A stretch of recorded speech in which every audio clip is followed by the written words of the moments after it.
ಎಲ್ಲ ಸ್ನೇಹಿತರೆ, ಎಲ್ಲರಿಗೂ ನನ್ನ ನಮಸ್ಕಾರಗಳು. ಇವತ್ತಿನ ತರಗತಿಗೆ ಸ್ವಾಗತ. ಇವತ್ತಿನ ತರಗತಿಯಲ್ಲಿ ನಾವು ಸ್ನೇಹಿತರೆ ಮೋಡಗಳು ಮತ್ತು ಮಳೆಯ ಬಗ್ಗೆ ಚರ್ಚಿಸೋಣ. ಸ್ನೇಹಿತರೆ, KAS ನೋಟಿಫಿಕೇಶನ್ ಬಂದಿರೋದ್ರಿಂದ ತಾವೆಲ್ಲರೂ ಈಗ ಮೊದಲಿಗಿಂತ ಹೆಚ್ಚಾಗಿ ನಿಮ್ಮ ಪ್ರಯತ್ನವನ್ನು ಮುಂದುವರಿಸಬೇಕಾಗುತ್ತೆ. ಯಾರ್ಯಾರು ಯಾವುದೇ ಕೋಚಿಂಗ್ ಇನ್ಸ್ಟಿಟ್ಯೂಟ್ಗೆ ಹೋಗೋಕ್ಕಾಗ್ತಾ ಇಲ್ಲ ಮತ್ತು ಕೆಲಸ ಮಾಡ್ತಾ ಇರ್ತೀರಾ, ನೀವುಗಳೆಲ್ಲ ಇನ್ನೂ ಹೆಚ್ಚು ಪ್ರಯತ್ನ ಮಾಡಬೇಕಾಗುತ್ತೆ. ತಾವು KPSCನಲ್ಲಿ ಬರುವಂಥ ಎಲ್ಲ ಸಬ್ಜೆಕ್ಟ್ಗಳನ್ನ ನಾನು ಇಲ್ಲಿ ಕವರ್ ಮಾಡಲಿಕ್ಕೆ ಟ್ರೈ ಮಾಡ್ತೀನಿ. ಮೇ 5 ಎಕ್ಸಾಮ್ ಆಗೋದ್ರಿಂದ ಭೂಗೋಳಶಾಸ್ತ್ರ ಮತ್ತು ಪರಿಸರ ಶಾಸ್ತ್ರದಲ್ಲಿ, ಜಾಗ್ರಫಿ ಮತ್ತು ಎನ್ವೈರ್ಮೆಂಟಲ್ಲಿ ಎಲ್ಲ ಪ್ರಶ್ನೆಗಳು ನನ್ನ ತರಗತಿಯಿಂದ ಬರಲಿಕ್ಕೆ ನಾನು ಟ್ರೈ ಮಾಡ್ತೀನಿ ಸ್ನೇಹಿತರೆ. ಅಂದರೆ ಯಾವ ರೀತಿ ಕವರ್ ಮಾಡ್ತೀವಿ ಅಂದರೆ ಎಲ್ಲ ಸಬ್ಜೆಕ್ಟ್, ಜಾಗ್ರಫಿ, ಎನ್ವೈರ್ಮೆಂಟ್ ಭಾಗ ಸಂಪೂರ್ಣವಾಗಿ ನಾನು ನಿಮಗೆ ಕಂಪ್ಲೀಟ್ ಮಾಡಿಕೊಡ್ತೀನಿ. ಅದಲ್ಲದೆ ಕಳೆದ ಪ್ರಶ್ನೆ ಪತ್ರಿಕೆಗಳೇನಿದೆ ಅದನ್ನು ಕೂಡ ನಾನು ನಿಮಗೆ ಸಾಲ್ವ್ ಮಾಡಿಕೊಡ್ತೇನೆ, ಅದನ್ನು ಚರ್ಚಿಸ್ತೇನೆ. ಮತ್ತು ಹಲವಾರು MCQ ನನ್ನ ತರಗತಿಯಿಂದ ನಿಮ್ಗೆ ಯಾವ ರೀತಿ MCQ ಬರ್ಬೋದು ಅದನ್ನು ಸಹ ಒಂದು ರೀತಿ ಡಿಸ್ಕಸ್ ಮಾಡ್ತೀವಿ ಸ್ನೇಹಿತರೆ. ಸೊ ತಾವು ಹೆಚ್ಚಿನ ಸಂಖ್ಯೆಯಲ್ಲಿ ನನ್ನ ತರಗತಿಯನ್ನು ನೋಡಿ ನಿಮ್ಮ ಸ್ನೇಹಿತರಿಗೆ ಹೇಳಿ, ಅವಾಗ ನೀವೆಲ್ಲರೂ ಲೈವ್ ಬಂದಾಗ ನಾವು ಲೈವ್ ಕ್ಲಾಸಸ್ ಕೂಡ ಮಾಡ್ಬೋದು. ಸೊ ಮುಂದಿನ ದಿನಗಳಲ್ಲಿ ನಾನು ಪ್ರತಿದಿನ ಬೆಳಗ್ಗೆ ಲೈವ್ ತರಗತಿಗಳನ್ನ ಕೂಡ ಮಾಡಲಿಕ್ಕೆ ಇಚ್ಛೆ ಪಡ್ತೇನೆ. ಸೊ ಅದು ಒಂದು 10,000 ಜನ 20,000 ಜನ ಸಬ್ಸ್ಕ್ರೈಬರ್ಸ್ ಇದ್ದಾಗ ನಾವು ಅದನ್ನು ಮಾಡ್ಬೋದು.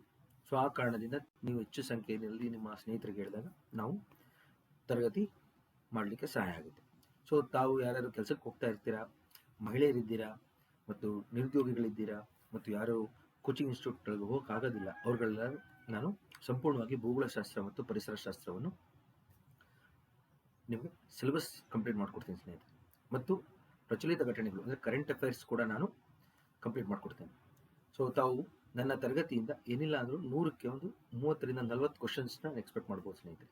ಆ ರೀತಿ ಜಾಗ್ರಫಿ, ಎನ್ವೈರ್ಮೆಂಟಿಂದ ನಾನು ನಿಮಗೆ ಕಂಪ್ಲೀಟ್ ಮಾಡಿಕೊಡ್ತೇನೆ. ಸೊ ಆ ಕಾರಣದಿಂದ ತಾವೆಲ್ಲರೂ ಗಮನ ಇಟ್ಟು ಎಲ್ಲ ತರಗತಿಗಳನ್ನು ನೋಡಿ ಆಯ್ತಲ್ಲ. ಸೊ ನಿಮ್ಮೆಲ್ಲರಿಗೂ ನನ್ನ ಪರಿಚಯ ಇದೆ. ನಾನು ಮೋಹನ್ ಕೃಷ್ಣ, ಭೂಗೋಳ ತಜ್ಞ ಮತ್ತು ಬ್ಯಾಂಗ್ಳೂರು ಯೂನಿವರ್ಸಿಟಿನಲ್ಲಿ ಅಸೋಸಿಯೇಟ್ ಪ್ರೊಫೆಸರ್ ಆಗಿ ಕೆಲಸ ಮಾಡ್ತಾ ಇದ್ದೇನೆ. ಸೊ 2 ಪುಸ್ತಕಗಳನ್ನ ಬರ್ತಿದ್ದೇನೆ ಮತ್ತು ಹಲವಾರು ವರ್ಷಗಳಿಂದ UPSC KPSC ವಿದ್ಯಾರ್ಥಿಗಳಿಗೆ ನಾನು ಬೋಧನೆ ಮಾಡ್ತಾ ಇದ್ದೇನೆ ಸ್ನೇಹಿತರೆ. ಇವತ್ತಿನ ತರಗತಿಯಲ್ಲಿ ನಾವು ಮೋಡಗಳು ಮತ್ತು ಮಳೆಯ ಬಗ್ಗೆ ಚರ್ಚಿಸೋಣ. ಸ್ನೇಹಿತರೆ, ಕಳೆದ ತರಗತಿಗಳಲ್ಲಿ ಕ್ಲೈಮೆಟಾಲಜಿ ಭಾಗ 1, ಕ್ಲೈಮೆಟಾಲಜಿ ಭಾಗ 2, ನೀವೇನಾದ್ರು ಈ ತರಗತಿಗಳನ್ನು ನೋಡಿಲ್ಲ ಅಂದರೆ ದಯವಿಟ್ಟು ಕ್ಲೈಮೆಟಾಲಜಿ ಭಾಗ 1 ಮತ್ತು ಕ್ಲೈಮೆಟಾಲಜಿ ಭಾಗ 2 ನೋಡಿ ಈ ತರಗತಿಗೆ ಬನ್ನಿ.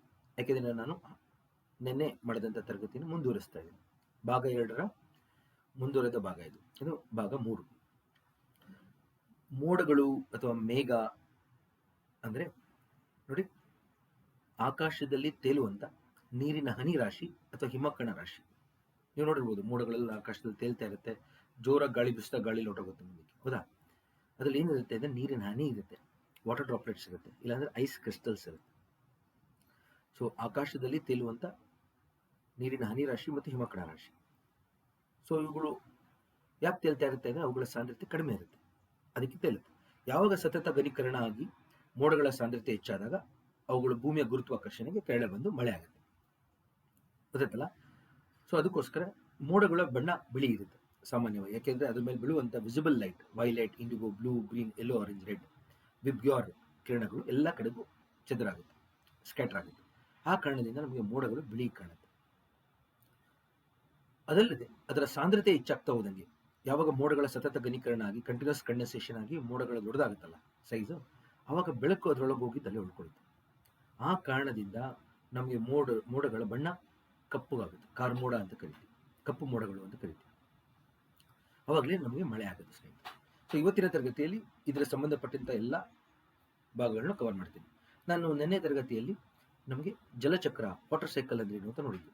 ಸೊ ಜಲಚಕ್ರದಲ್ಲಿ ಮುಖ್ಯವಾಗಿ ಯಾವ ರೀತಿ ನೀರಾವಿ ಬರುತ್ತೆ, ನಮ್ಮ ವಾಯುಮಂಡಲಕ್ಕೆ ನೀರಾವಿ ಬರೋದ್ರಿಂದ ಕೆರೆ, ಸರೋವರಗಳು, ನದಿ, ಸಾಗರದಿಂದ ಬಾಷ್ಪೀಕರಣ ಮೊದಲು, ಮತ್ತು ಎರಡನೇದು ಎಲೆಗಳಿಂದ ಟ್ರಾನ್ಸ್ಪಿರೇಷನ್, ಎಲೆಗಳಿಂದ ನೀರು ಹಾವಿಯಾಗಿ ಹೋಗುವಂಥದ್ದು. ಮೂರನೇದು ನಾವು ಉತ್ಪತನ ಅಂತ ಕೇಳಿದೆ, ಏನದು ಸಬ್ಲಿಮೇಷನ್, ನೇರವಾಗಿ ಘನ ರೂಪದಿಂದ ನೀರಾವಿ ಬರುವಂಥದ್ದು, ಐಸಿಂದ ವೇಪರ್ಗೆ ಬರುವಂಥದ್ದು ಸಬ್ಲಿಮೇಷನ್. ಈ 3 ಬಂದಾಗ ಇಲ್ಲಿ ಮೇಲೆ ಆಕಾಶದಲ್ಲಿ ನೀರಾವಿ ಘನೀಕರಣಗೊಂಡು ಕಂಡೆನ್ಸೇಷನ್ ಆಗುತ್ತೆ. ಘನೀಕರಣಗೊಂಡು ಮೋಡಗಳಾಗಿ ಮೋಡಗಳಿಂದ ಮಳೆ ಬರುತ್ತೆ. ಅದನ್ನು ತಾವು ಇಲ್ಲಿ ಕಾಣಬಹುದು. ಈ ರೀತಿ ಮಳೆ ಬಿದ್ದಿದ್ದ ನೀರು ಅರ್ಧ ಭೂಮಿ ಒಳಗೆ ಹೋಗಿ ಅಂತರ್ಜಲ ಆಗುತ್ತೆ. ಭೂಮಿ ಒಳಗೆ ಹೋಗಿ ಕೆಲವು ನೀರು ಹಂಗೆ ಹರಿದು ನದಿಗಳಾಗಿ ಹೋಗಿ ಸಮುದ್ರ, ಸಾಗರ, ಸರೋವರಗಳನ್ನ ಸೇರುತ್ತೆ. ಇದು ನಾವು ಜಲಚಕ್ರ ಅಂತ ಕರಿತೀವಿ. ಯಾವ ರೀತಿ ನೋಡಿ, ಎಲ್ಲ ನೀರು, ಭೂಮಿ ಮೇಲೆ ಎಲ್ಲ ನೀರು ಈ ಜಲಚಕ್ರದಲ್ಲಿ ಯಾವ ರೀತಿ ಭಾಗವಹಿಸ್ತಾ ಇದೆ ಅಂತ ನಾವು ಇಲ್ಲಿ ಕಾಣಬಹುದು.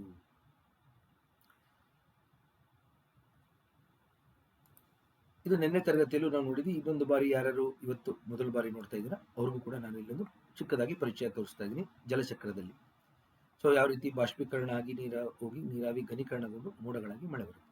ನಾನು ನಿನ್ನೆ ಇನ್ನೊಂದು ವಿಷಯ ಹೇಳಿದ್ದೆ, ಮೋಡಗಳಾಗಬೇಕು ಅಂದರೆ ನಮಗೆ ಎರಡು ವಿಚಾರಗಳು ಗಮನದಲ್ಲಿರಬೇಕು. ಒಂದು ಧೂಳಿನ ಕಣಗಳು, ಕಂಡೆನ್ಸೇಷನ್ ನ್ಯೂಕ್ಲಿಯೈ ಅಂತ ಕರಿತೀವಿ. ಆ ಧೂಳಿನ ಕಣಗಳು ಇರಬೇಕು ಆಕಾಶದಲ್ಲಿ. ಇನ್ನೊಂದು ನೀರಾವಿ ಇರಬೇಕು. ಆ ಧೂಳಿನ ಕಣಗಳ ಮೇಲೆ ನೀರಾವಿ ಘನೀಕರಿಸೋದು ಆಕಾಶದಲ್ಲಿ. ಯಾಕೆಂದ್ರೆ ನೀರಾವಿ ಮೇಲೆ ಹೋಗ್ತಾ ಹೋಗುತ್ತೆ, ನೀರಾವಿ ನಮ್ಗೆ ಹೋಗೋದು ಕಾಣಲ್ಲ. ಅದನ್ನು ನಾನು ನಿನ್ನೆ ತರಗತಿಯಲ್ಲಿ ತೋರಿಸಿದ್ದೇನೆ, ಯಾವ ರೀತಿ ಮ್ಯಾಥಮೆಟಿಕಲ್ ಆಗಿ ನಾವು ಎಕ್ಸ್ಪ್ಲೇನ್ ಮಾಡ್ಬೋದು ಅಂತ. ಆ ನೀರಾವಿ ಆಕಾಶದಲ್ಲಿ ಮೇಲೋಗಿದ್ದು ಅಲ್ಲಿ ಧೂಳಿನ ಕಣಗಳ ಮೇಲೆ ತಂಪಾಗಿ ಕೂತ್ಕೊಳ್ಳುತ್ತೆ. ಅದನ್ನು ಘನೀಕರಣ ಅಂತ ಕರಿತೀವಿ, ಕಂಡೆನ್ಸೇಷನ್ ಅಂತ ಕರಿತೀವಿ. ಆ ಘನೀಕರಣ ಆದಾಗ ಅದರಿಂದ ನಮಗೆ ಮೋಡಗಳು ನಿರ್ಮಾಣಗೊಳ್ತವೆ ಸ್ನೇಹಿತರೆ. ಸೊ ಈ ರೀತಿ ಅದನ್ನು ನೀವು ಅರ್ಥ ಮಾಡ್ಕೊಳ್ಬೇಕಾಗುತ್ತೆ, ಯಾವ ರೀತಿ ನಮಗೆ ಮೋಡಗಳಾಯಿತು ಅಂತ. ಗೊತ್ತಾಯ್ತಲ್ಲ? ಈ ಜಲಚಕ್ರನ ನೋಡಿದ್ರೆ ನೀವು ಯಾವ ರೀತಿ ನೀರು ಸಮುದ್ರ, ಸಾಗರಗಳಿಂದ ಆವಿಯಾಗಿ ಹೋಗಿ ಮೋಡಗಳಾಗಿ ಮತ್ತೆ ವಾಪಸ್ ಹಿಂತಿರುಗ್ತಾ ಇದೆ. ಇದನ್ನು ನಾವು ಜಲಚಕ್ರ ಅಂತ ಕರಿತೀವಿ. ಈಗ ಇನ್ನು ಹೆಚ್ಚಿನ ಮಾಹಿತಿ ಅಂದರೆ ಏನು ಅಂದರೆ ಮೋಡಗಳ ವಿಧಗಳು.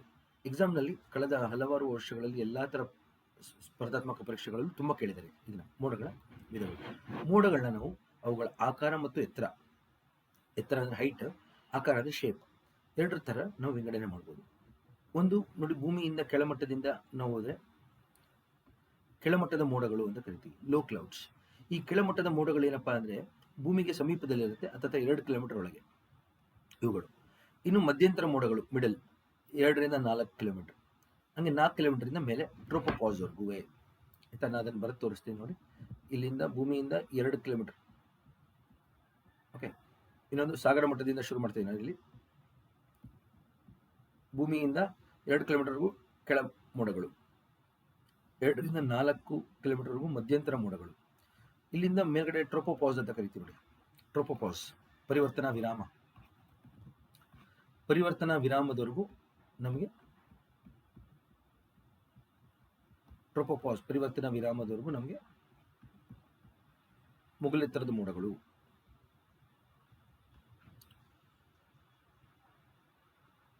ಮುಗಿಲೆತ್ತರದ ಅಥವಾ ಬಾನೆತ್ತರದ ಮೋಡಗಳು ಅಂತ ಕರಿತೀವಿ. ಒಂದು ನಿಮಿಷ ಅದನ್ನು ಮತ್ತೆ ಬರೀತೀನಿ. ಸೊ ತಾವೆಲ್ಲರೂ ಇದನ್ನು ನಾವು ನೋಡಬೇಕು, ಗಮನಿಸಬೇಕು ಆಕಾಶದಲ್ಲಿ. ಓಕೆ, ಯಾವ ರೀತಿ ನಮ್ಮ ಮೋಡಗಳು ಕಾಣ್ತವೆ ಅಂತೇಳಿ ತಾವು ಗಮನದಲ್ಲಿ ಇಟ್ಕೊಳ್ಳಿ. ಇಲ್ಲಿ ಬರೀತೀನಿ ನೋಡಿ, ಮತ್ತೆ ಟ್ರೋಪೋಪಾಸ್. ಆಯ್ತಾ? ಇಲ್ಲಿ ಬರ್ದಿದ್ದೀನಿ, ಇಲ್ಲೂ ಬರ್ದಿದ್ದೀನಿ. ಇಲ್ಲಿ ಗಮನಿಸಿ ನೀವು, ಟ್ರೋಪೋಪಾಸ್ ಒಳಗೇನೆ ನಮಗೆಲ್ಲ ಥರ ನೀರಾವಿ ಸಿಗೋದು, ಅದೆಲ್ಲ ಮೋಡಗಳಾಗೋದು ಇದರೊಳಗೇನೆ. ಇದರಿಂದ ಮೇಲೆ ಸಿಗಲ್ಲ ಮೋಡಗಳು. ಸೊ ನೀವು ಕೇಳ್ಬೋದು, ಸರ್ ಮೋಡಗಳು ಮೇಲೆ ಸಿಗೋದಿಲ್ವಾ? ಇಲ್ಲ, ಮೋಡಗಳು, ಎಲ್ಲ ಮೋಡಗಳು ನಮಗೆ ಟ್ರೋಪೋಸ್ಪಿಯರ್ ಒಳಗೆ ಸಿಗುತ್ತೆ ಸ್ನೇಹಿತರೆ. ಕೆಲವೊಂದು ಬಾರಿ ಸ್ವಲ್ಪ ನೀರಾವಿ ಸ್ಟ್ರಾಟೋಸ್ಪಿಯರ್ಗೆ ಹೋಗ್ಬೋದು, ಮಿಸೋಸ್ಪಿಯರ್ಗೆ ಹೋಗ್ಬೋದು. ನಾನು ಅದನ್ನು ಹೇಳಿದ್ದೀನಿ. ಮಿಸೋಸ್ಪಿಯರ್ನಲ್ಲಿ ಒಂದು ಮುತ್ತಿನ ರೀತಿ ಮೋಡಗಳಾಗ್ತವೆ, ನಾಕ್ಟಿಲುಸೆಂಟ್ ಕ್ಲೌಡ್ ಅಂತ ಹೇಳಿ ಮಿಸೋಸ್ಪಿಯರ್ ಮಾಡುವಾಗ ಹೇಳಿದ್ದೀನಿ ನಾನು. ಅದಲ್ಲದೆ 99.9% ಅಷ್ಟು ಮೋಡಗಳೆಲ್ಲ ನಮಗೆ ಪರಿವರ್ತನಾ ಮಂಡಲದೊಳಗೆ ಸಿಗುವಂಥದ್ದು. ಈಗ ನೋಡಿ, ಕೆಳ ಮೋಡಗಳಿಂದ ಶುರು ಮಾಡೋಣ. ಭೂಮಿಗೆ ಸಮೀಪದಲ್ಲಿರುವಂಥ ಮೋಡಗಳು ಇವು. ಸೊ ಈ ಥರ ಭೂಮಿಯಿಂದ ನೀರಾವಿ ಆಕಾಶದಲ್ಲಿ ಮೇಲೆ ಹೋಗ್ತಾ ಹೋದಾಗ ಏನಾಗುತ್ತೆ, ಆ ಘನೀಕರಿಸಿದಾಗ ಅದೊಂದು ರೀತಿ ಫ್ಲಾಟ್ ಕ್ಲೌಡ್ ಆಗಿ ಫಾರ್ಮ್ ಆಗುತ್ತೆ ಸ್ನೇಹಿತರೆ. ಈ ಥರ ಕೆಳಗಿಂದನೂ ಫ್ಲಾಟ್ ಆಗಿ ಕಾಣುತ್ತೆ, ಮೇಲಿಂದನೂ ಫ್ಲಾಟ್ ಆಗಿ ಕಾಣುತ್ತೆ. ಅದನ್ನು ನಾವು ಸ್ಟ್ರಾಟಸ್ ಅಂತ ಕರಿತೀವಿ. ಸ್ಟ್ರಾಟಸ್ ಅಂದರೆ ಪದರ ಮೋಡಗಳು ಅಂತ ಕರಿತೀವಿ. ಸ್ಟ್ರಾಟಸ್ ಅಂದರೆ ನಾವು ಕೇಳ್ಕೊಳ್ಳಿ, ಸ್ಟ್ರಾಟಸ್ ಅಂದ್ರೇನು? ಪದರ ಮೋಡಗಳು, ಕೆಳಗಿಂದ ಮೇಲ್ಗಡೆಯಿಂದ ಎರಡರಿಂದ ಕಾಣುತ್ತಿದೆ ಫ್ಲಾಟ್ ಕ್ಲೌಡ್. ಅದೇ ಬಿಳಿ ಬಣ್ಣ ಕಾಣುತ್ತೆ ನಮಗೆ. ಹೋಗ್ತಾ ಸಾಂದ್ರತೆ ಹೆಚ್ಚಾದಾಗ, ಘನೀಕರಣ ಹೆಚ್ಚಾದಾಗ ಅದೊಂಥರ ಕಾರ್ ಮೋಡ ಆಗುತ್ತೆ. ಅದನ್ನು ನಾವು ನಿಂಬೋ ಸ್ಟ್ಯಾಟಸ್ ಅಂತ ಕರಿತೀವಿ. ನಿಂಬೋ ಸ್ಟ್ಯಾಟಸ್. ನಿಂಬಸ್ ಅಂದರೆ ವರ್ಷ ಅಂತ. ಮಳೆ ಆಗುವಂಥ ಮೋಡಗಳನ್ನ ನಾವು ನಿಂಬಸ್ ಅಂತ ಕರಿತೀವಿ. ಆಯ್ತಾ? ನಿಂಬಸ್ ಅಂದ್ರೇನು? ವರ್ಷ, ಮಳೆ, ರೈನ್, ವರ್ಷ. ಇದನ್ನ ತಾವು ಗಮನಿಸಬೇಕು, ನಿಂಬಸ್ ಅಂದ್ರೆ. ಆಯ್ತಾ?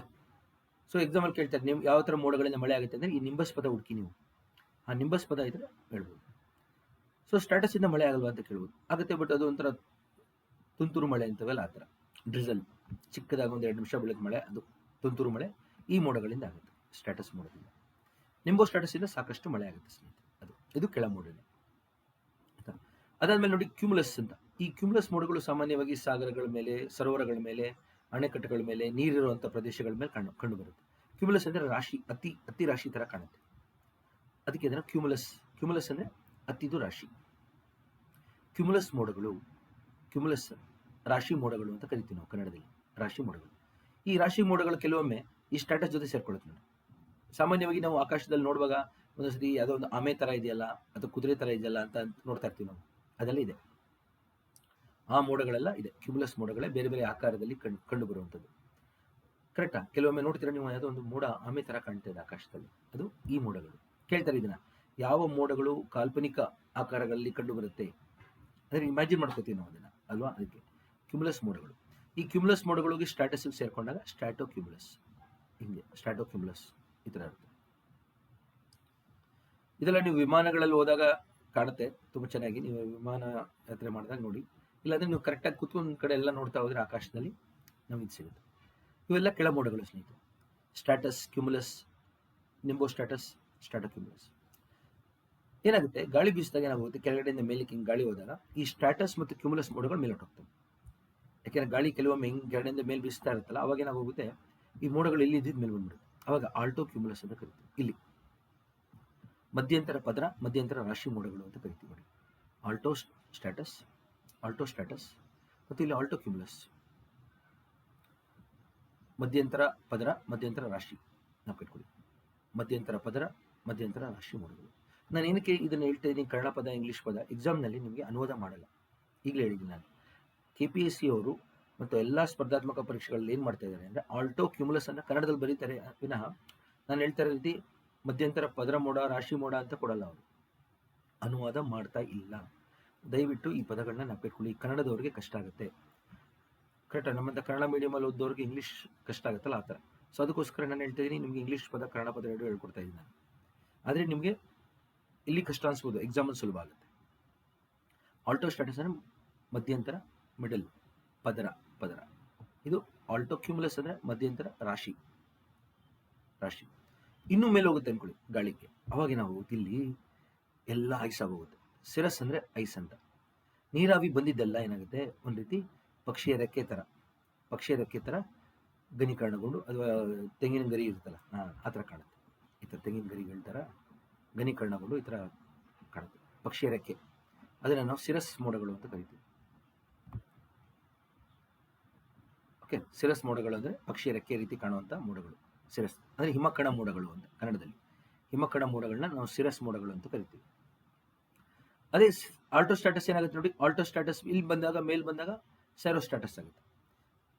ಓಕೆ, ಹಿಮಕಣ ಪದರ ಮೋಡಗಳು ಸೈರೋ ಸ್ಟ್ಯಾಟಸ್ ಅಂತ. ಹಂಗೆ ಕ್ಯೂಮುಲಸ್ ಇಲ್ಲಿ ಬಂದಾಗ ಹಿಮಕಣ ರಾಶಿ ಮೋಡ ಇಲ್ಲಿ ಸಿಗುತ್ತೆ. ಸೊ ನಾವು ಕಟ್ಕೊಳ್ಳಿ, ಸೈರೋ ಸ್ಟ್ಯಾಟಸ್, ಸಿರಸ್, ಸೈರೋ ಕ್ಯೂಮುಲಸ್ ಅಂತೇಳಿ ಇಂಗ್ಲೀಷಲ್ಲಿ ಉಚ್ಚಾರಣೆ ಮಾಡ್ತೀವಿ. ಕನ್ನಡದಲ್ಲಿ ಹಿಮಕಣ, ಸಿರಸ್ ಮೋಡಗಳಿಗೆ ಹಿಮಕಣ ಮೋಡಗಳು, ಸೈರೋ ಸ್ಟ್ಯಾಟಸ್ ಅಂದರೆ ಹಿಮಕಣ ಪದರ ಮೋಡಗಳು, ಮತ್ತು ಸೈರೋ ಕ್ಯೂಮುಲಸ್ ಅಂದರೆ ಹಿಮಕಣ ರಾಶಿ ಮೋಡಗಳು. ಯಾಕೆಂದರೆ ಏನಕ್ಕೆ ಹಿಮ ಅಂದರೆ ಇಲ್ಲೆಲ್ಲ ಉಷ್ಣಾಂಶ ತುಂಬ ಕಡಿಮೆ ಇರುತ್ತೆ, ಮೈನಸಲ್ಲಿರುತ್ತೆ ಟೆಂಪರೇಚರ್, ಅದಕ್ಕೆ ಹಿಮಕಣ. ಆಯ್ತಾ ಸ್ನೇಹಿತರೆ? ಕೊನೆಗೆ ಬಂದಿದೆ ನೋಡಿ ಈ ಕ್ಯುಮುಲೋ ನಿಂಬಸ್ ಮೋಡ. ಇದನ್ನ ನಾವು ಕ್ಲಾಸಿಫೈ ಮಾಡೋಕ್ಕಲ್ಲ ನೋಡಿ, ಎಷ್ಟು ದೊಡ್ಡದಿದೆ, ಎಷ್ಟು ದೊಡ್ಡದಾಗಿ ಕಾಣುತ್ತೆ ನೋಡಿ ಮೋಡ. ಸೊ ನೀವು ನೋಡಿರ್ಬೋದು, ಈ ಥರ ಕಬ್ಬಣ ಕೆಲಸ ಮಾಡೋರು, ಈಗ ಚಪ್ಪಲಿ ಹೊಲಿಯೋರು ಈ ಥರ ಒಂದು ಕಬ್ಬಣದ ಒಂದು ಇಟ್ಕೊಂಡಿರ್ತಾರೆ ಹಿಂಗೆ, ಈ ಥರ. ಇದನ್ನು ಆನ್ವಿಲ್ ಅಂತ ಕರಿತೀವಿ ನಾವು ಇಂಗ್ಲೀಷಲ್ಲಿ, ಆನ್ವಿಲ್. ಓಕೆ, ಆ ಥರ ಕಾಣುತ್ತೆ ಇದು ನೋಡೋಕ್ಕೆ. ಒಂದು ಕಬ್ಬಣದ ಒಂದು ವಸ್ತು ಇಟ್ಕೊಂಡಿರ್ತಾರೆ ಅವರು, ಕಬ್ಬಣ ಕೆಲಸ ಮಾಡೋರು, ಇಲ್ಲಾಂದರೆ ಚಿನ್ನದ ಕೆಲಸ ಮಾಡೋರು ಆಗಿರ್ಬೋದು, ಇಲ್ಲಾಂದರೆ ಚಪ್ಪಲಿ ಹೊಲಿಯೋರೆಲ್ಲ ಆ ಥರದೊಂದು ವಸ್ತು ಇಟ್ಕೊಂಡಿರ್ತಾರೆ ಇದನ್ನು, ಕಬ್ಬಣದ್ದು. ಆ ಥರ ಕಾಣುತ್ತೆ ಈ ಮೋಡ, ಗೊತ್ತಾಯ್ತಲ್ಲ? ಅದಕ್ಕೆ ಆನ್ವಿಲ್ ಆಕಾರದ, ಆನ್ವಿಲ್ ಅಂತ ಕರೀತಾರೆ ಅದನ್ನು. ಓಕೆ, ಸೊ ಆನ್ವಿಲ್ ಆಕಾರದ ಮೋಡ ಯಾವುದು ಅಂದರೆ ಇದೆ ಕ್ಯುಮುಲೋ ನಿಂಬಸ್ ಮೋಡ. ಕ್ಯುಮುಲೋ ಅಂದ್ರೇನು? ರಾಶಿ. ನಿಂಬಸ್ ಅಂದರೆ ಮಳೆ, ತುಂಬ ಜಾಸ್ತಿ ಮಳೆ ಆಗುವಂಥ ಮೋಡ ಸ್ನೇಹಿತರೆ ಇದು. ಕ್ಯುಮುಲೋ ನಿಂಬಸ್ ಅಂತ ಕರಿತೀವಿ ನಾವು. ಓಕೆ, ರಾಶಿ ವರ್ಷ ಮೋಡಗಳು, ರಾಶಿ ವೃಷ್ಟಿ ಮೋಡಗಳು ಅಂತೇಳಿ ಹಿಂದಿನಲ್ಲಿ ಯೂಸ್ ಮಾಡ್ತಾರೆ ಪದ, ಸಂಸ್ಕೃತದಲ್ಲಿ, ಹಿಂದಿನಲ್ಲಿ. ಹಾಗೆ ನಮ್ಮಲ್ಲಿ ರಾಶಿ ವರ್ಷ ಮೋಡಗಳು ಅಥವಾ ರಾಶಿ ವೃಷ್ಟಿ ಮೋಡಗಳು ಅಂತ ಕರಿತೀವಿ. ಈ ಮೋಡಗಳೇನಾಗುತ್ತೆ, ತುಂಬ ಜಾಸ್ತಿ ಗಾಳಿ ಹೋಗುತ್ತಲ್ಲ, ಭೂಮಿಯಿಂದ ಗಾಳಿ ಮೇಲಕ್ಕೆ ಹೋಗುತ್ತಲ್ಲ, ನೀರಾವಿ ತಗೊಂಡು ಬೇಸಿಗೆಗಾಲದಲ್ಲಿ ಅವಾಗ ಆಗುತ್ತೆ. ಸತತವಾಗಿ ನಮಗೆ ಭೂಮಿಯಿಂದ ಬಾಷ್ಪೀಕರಣ ಆದಾಗ ಬೇಸಿಗೆಗಾಲದಲ್ಲಿ ಮಧ್ಯಾಹ್ನದ ಹೊತ್ತು ನಮಗೆ ಈ ಮೋಡ ಸಿಗುತ್ತೆ ಆಕಾಶದಲ್ಲಿ. ಅಂದರೆ ಬೆಳಗ್ಗೆಯಿಂದ ಸಂಜೆವರೆಗೂ ಬಿಸಿಲು ಬೀಳುತ್ತೆ, ಭೂಮಿ ಕಾದು ಬಿಡುತ್ತೆ, ಪರಿಸರಣ ಆಗಕ್ಕೆ ಶುರುವಾಗುತ್ತೆ, ಕನ್ವೆಕ್ಷನ್ ಆಗಕ್ಕೆ ಶುರುವಾಗುತ್ತೆ, ಭೂಮಿಯಿಂದ ನೀರಾವಿ ಮೇಲೆ ಹೋಗುತ್ತೆ. ನೀರಾವಿ ಮೇಲೆ ಹೋಗ್ತಾ ಹೋಗ್ತಾ ಹೋಗ್ತಾ ಹೋಗ್ತಾ ನಾವು ಘನೀಕರಿಸಿ ನೋಡಿ ಈ ಥರ ತುಂಬ ದೊಡ್ಡ ಮೋಡ ಫಾರ್ಮ್ ಆಗುತ್ತೆ. ಈ ಮೋಡ ಗಾತ್ರ ನೋಡಿ ಹೆಂಗಿದೆ, ಕೆಳಮಟ್ಟದಿಂದ ಶುರುವಾಗಿ ಸ್ನೇಹಿತರೆ ಏನಿಲ್ಲ ಅಂದರೂ 13 ಕಿಲೋಮೀಟರ್ 14 ಕಿಲೋಮೀಟರ್ ಹೋಗುತ್ತಿದ್ದು, 14 ಕಿಲೋಮೀಟರ್ವರೆಗೂ ಆಕಾಶದಲ್ಲಿ ನಮಗೆ ಈ ಮೋಡ ಕಂಡು ಬರುತ್ತೆ. ನೋಡಿ ಎಷ್ಟು ದೊಡ್ಡದಿದೆ ನೋಡಿ ಮೋಡ, 14-15 ಕಿಲೋಮೀಟರ್ವರೆಗೂ ಹೋಗುತ್ತಿದೆ ಆಕಾಶದಲ್ಲಿ. ಅತ್ಯಂತ ಎತ್ತರದ ಮೋಡಗಳಿದೆ, ರಾಶಿ ವರ್ಷ ಮೋಡಗಳು, ರಾಶಿ ವೃಷ್ಟಿ ಮೋಡಗಳು, ಕ್ಯುಮುಲೋ ನಿಂಬಸ್ ಮೋಡಗಳು. ಇದನ್ನ ಕನ್ನಡದಲ್ಲಿ ಬರೀತಾರೆ ಕ್ಯುಮುಲೋ ನಿಂಬಸ್ ಅಂತ ಹೇಳಿ. ಸೊ ನಾವು ಕಟ್ಕೊಳ್ಳಿ.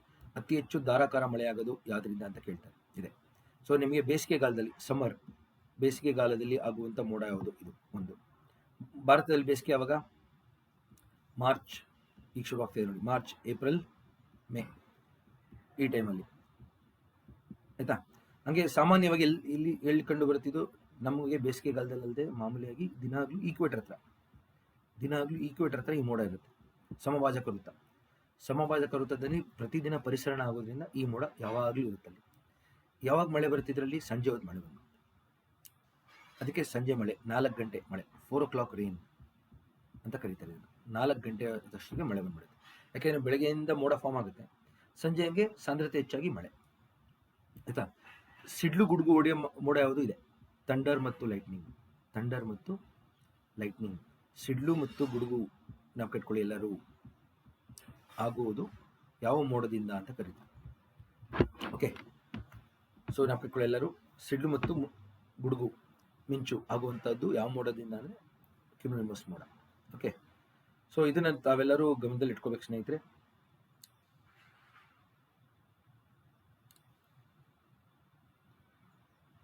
ಆಯ್ತಾ. ಹಂಗೆ ಮೇಘಸ್ಫೋಟ ಅಂತ ಕರಿತೀವಿ, ಕ್ಲೌಡ್ ಬಸ್ಟ್. ಅದನ್ನು ಕೂಡ ನಾವು ಕಟ್ಕೊಳ್ಬೇಕು. ಹೈಯೆಸ್ಟ್ ನಮಗೆ ಮೇಘಸ್ಫೋಟ ಆಗೋದು ಇದರಿಂದನೇ. ಯಾವ ಥರ ಮೋಡದಿಂದ? ಮೇಘಸ್ಫೋಟ, ಕ್ಲೌಡ್ ಬಸ್ಟ್ ಅಂತ ಕರಿತೀವಿ ನಾವು ಇಂಗ್ಲೀಷಲ್ಲಿ. ಮೇಘಸ್ಫೋಟ ಆಗೋದು ಈ ಮೋಡದಿಂದನೇ. ಓಕೆ, ಸೊ ನಾವು ಕಟ್ಕೊಳ್ಳಿ ಸ್ನೇಹಿತರೆ.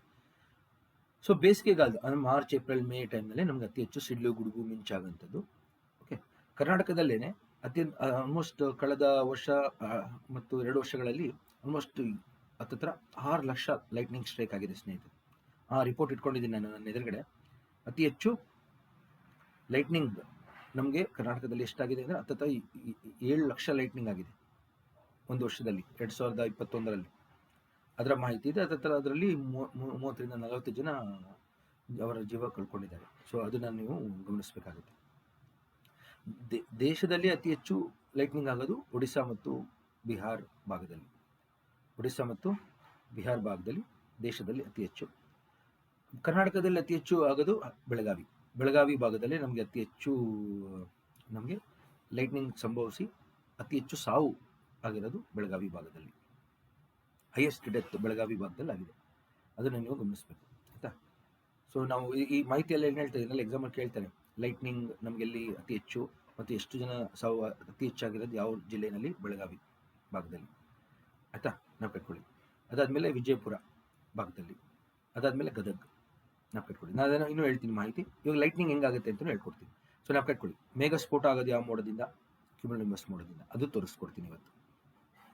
ಥಂಡರ್ ಲೈಟ್ನಿಂಗ್, ಮಿಂಚು ಗುಡುಗು ಯಾವ ರೀತಿ ಆಗುತ್ತೆ ಅದು ಹೇಳ್ಕೊಡ್ತೀನಿ. ಅತಿ ಹೆಚ್ಚು ಧಾರಾಕಾರ ಮಳೆ ಆಗೋದು ಇದೆ ಕ್ಯುಮುಲೋನಿಂಬಸ್ ಮೋಡ ಆಯ್ತಾ. ನಾವು ಕಟ್ಕೊಳ್ಳಿ. ಕೆಲವೊಮ್ಮೆ ಪ್ರವಾಹ ಆಗೋಗುತ್ತೆ, ಮಳೆಯಾಗಿ ಆಕಸ್ಮಿಕ ಪ್ರವಾಹ, ಫ್ಲಾಶ್ ಫ್ಲಡ್ ಅಂತ ಕರಿತೀವಿ, ಅದೇ ಈ ಮೋಡ ಆಯ್ತಾ. ನಾವು ಕಟ್ಕೊಳ್ಳಿ. ಬೇಸಿಗೆಗಾಲ ಮತ್ತು ದಿನಾಗಲೂ ಸಮಭಾಜಕ ವೃತ್ತದ ಹತ್ರ ಸಂಜೆ 4 ಗಂಟೆಗೆ ಮಳೆ ಬರೋಂಥ ಮೋಡ ಇದು. ಸಿಡ್ಲು ಗುಡುಗು ಆಗೋಂಥ ಮೋಡ ಇದು ಕ್ಯುಮುಲೋನಿಂಬಸ್ ಮೋಡ. ಸೊ ಎಕ್ಸಾಮ್ನಲ್ಲಿ ಕೇಳಿದ್ರು ಅನ್ಕೊಳ್ಳಿ ನಿಮಗೆ, ಯಾವ ಮೋಡಗಳಿಂದ ನಮಗೆ ಅತಿ ಹೆಚ್ಚು ಮಳೆ ಬರುತ್ತೆ ಅಂದರೆ 2 ಮೋಡದ ಹೆಸರು ಹೇಳಬೇಕು. ಒಂದು ರಾಶಿ ವೃಷ್ಟಿ ಮೋಡಗಳು, ಒಂದು ಇದು, ಇನ್ನೊಂದು ನಿಂಬೋಸ್ಟಾಟಸ್ ಮೋಡ, 2. ಸ್ಟಾಟಸ್ಸಿಂದ ಮಳೆ ಆಗಲ್ವಾ? ಇಲ್ಲ, ಸ್ಟಾಟಸ್ಸಿಂದ ಬರೀ ತುಂತುರು ಮಳೆ, ಡ್ರಿಸಲ್ ಆಗುತ್ತೆ. ಜ್ಞಾಪಕಿಟ್ಕೊಳ್ಳಿ. ಇದನ್ನ ಅದನ್ನು ಅನುವಾದ ಮಾಡಲ್ಲ ಅವರು ಪೇಪರಲ್ಲಿ. ಈ ಪದಗಳನ್ನ ಜ್ಞಾಪಕಿಟ್ಕೊಳ್ಳಿ ಎಲ್ಲರೂ. ಸೊ ಮೋಡಗಳ ವಿಧಗಳು ಹೇಳಿದ್ದೀನಿ. ಕೆಲವೊಮ್ಮೆ ಈ ಥರ ನೋಡಿ, ಈ ನಮ್ಮ ಹಿಮಕಣ ಪದರ ಮೋಡಗಳ ಮುಖಾಂತರ ಸೂರ್ಯನ ಬೆಳಕು ನೋಡಿ, ಸನ್ ಲೈಟ್ ಬಂದಾಗ ಸೂರ್ಯನ ಬೆಳಕು ಐಸ್ನೆಲ್ಲ ಕರಗಿಸ್ಬಿಡುತ್ತೆ. ಯಾವಾಗ ಆ ಐಸ್ ಹಿಮ ಎಲ್ಲ ಕರಗುತ್ತೆ, ಅದೊಂದು ರೀತಿ ಅದ್ರ ಸುತ್ತನೇ ಒಂದು ಕಿರೀಟ ಥರ ಫಾರ್ಮ್ ಆಗುತ್ತೆ. ಇದು ನೋಡಿ, ಈ ಥರ ಅದ್ರ ಮೇಲೆಲ್ಲ ನೋಡಿ ಐಸ್ ಎಲ್ಲ ಕರಗಿ ಒಂದು ರೌಂಡ್ ಕಿರೀಟ ಥರ ಫಾರ್ಮ್ ಆಗುತ್ತೆ ನೋಡಿ ಆ ಮೋಡದಲ್ಲಿ. ಯಾಕೆಂದರೆ ಬೆಳಕು ಹೋಗ್ತಿದ್ದಂಗೆ ಏನಾಗುತ್ತೆ, ಐಸ್ ಕರಗುತ್ತೆ, ನೀರಿನ ಹನಿ ಆಗುತ್ತೆ. ಅದು ಪ್ರಿಸಮ್ ಥರ ಆ್ಯಕ್ಟ್ ಮಾಡಿ ಲೈಟ್ ಅದರೊಳಗೆ ಹೋಗಿದ ತಕ್ಷಣ ಏನಾಗುತ್ತೆ, ಲೈಟ್ ಡಿಸ್ಪರ್ಸ್ ಆಗುತ್ತೆ. ಅವಾಗ ನೋಡಿ ಅದು ಕೆಂಪು ಮತ್ತು ಬಣ್ಣ ಕಾಣುತ್ತೆ, ಕೆಂಪು ಮತ್ತು ಒಂಥರ ಕಿತ್ತಾಳೆ ಬಣ್ಣ ಕಾಣುತ್ತೆ, ಆರೆಂಜ್ ರೆಡ್ ಬಣ್ಣ ಕಾಣುತ್ತೆ. ರೌಂಡ್ ಸನ್ ಸುತ್ತ ಬರುತ್ತೆ ಅದು ಕಿರೀಟಾಗಿ.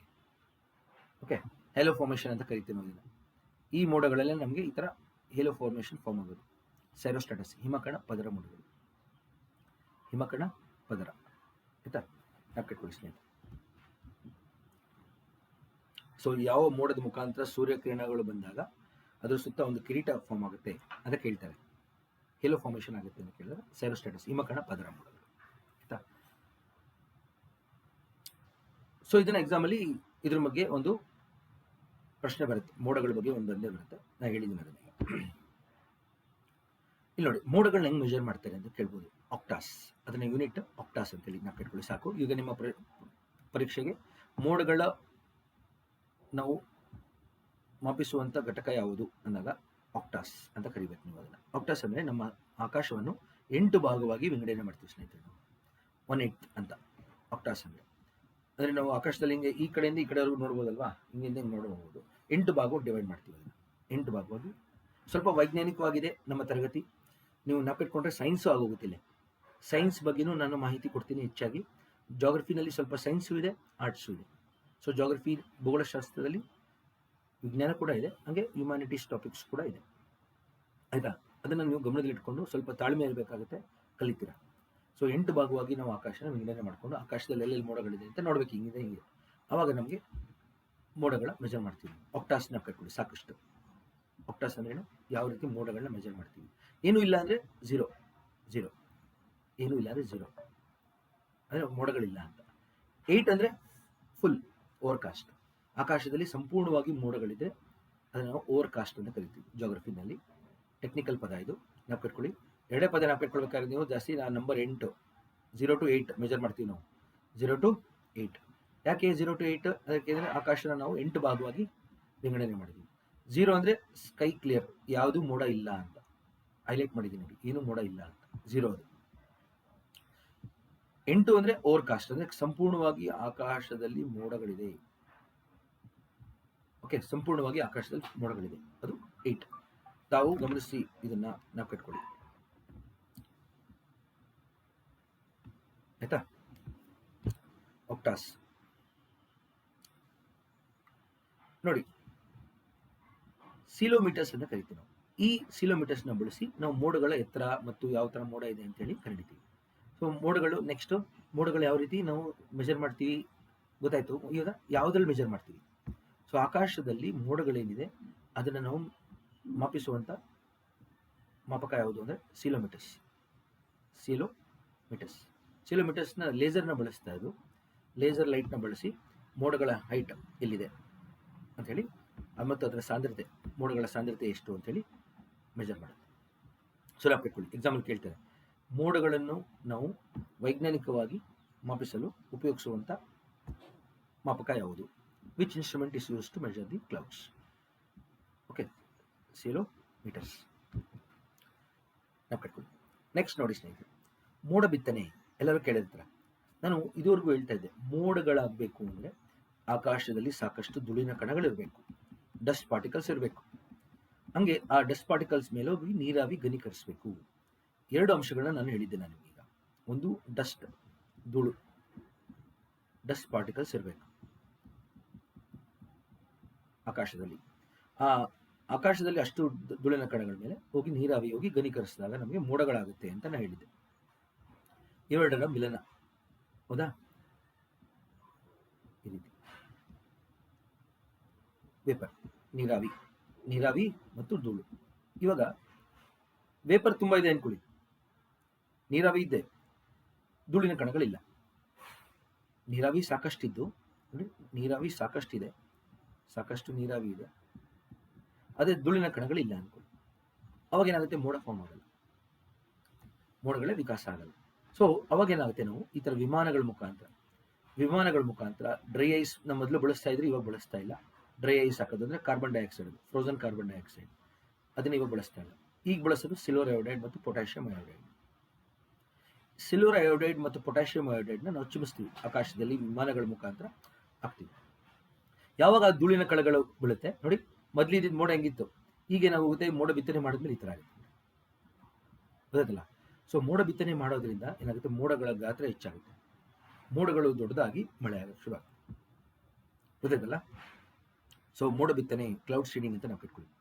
ಸೊ ಎರಡು ಏನು ಬಳಸ್ತೀವಿ ನಾವು, silver iodide, potassium iodide.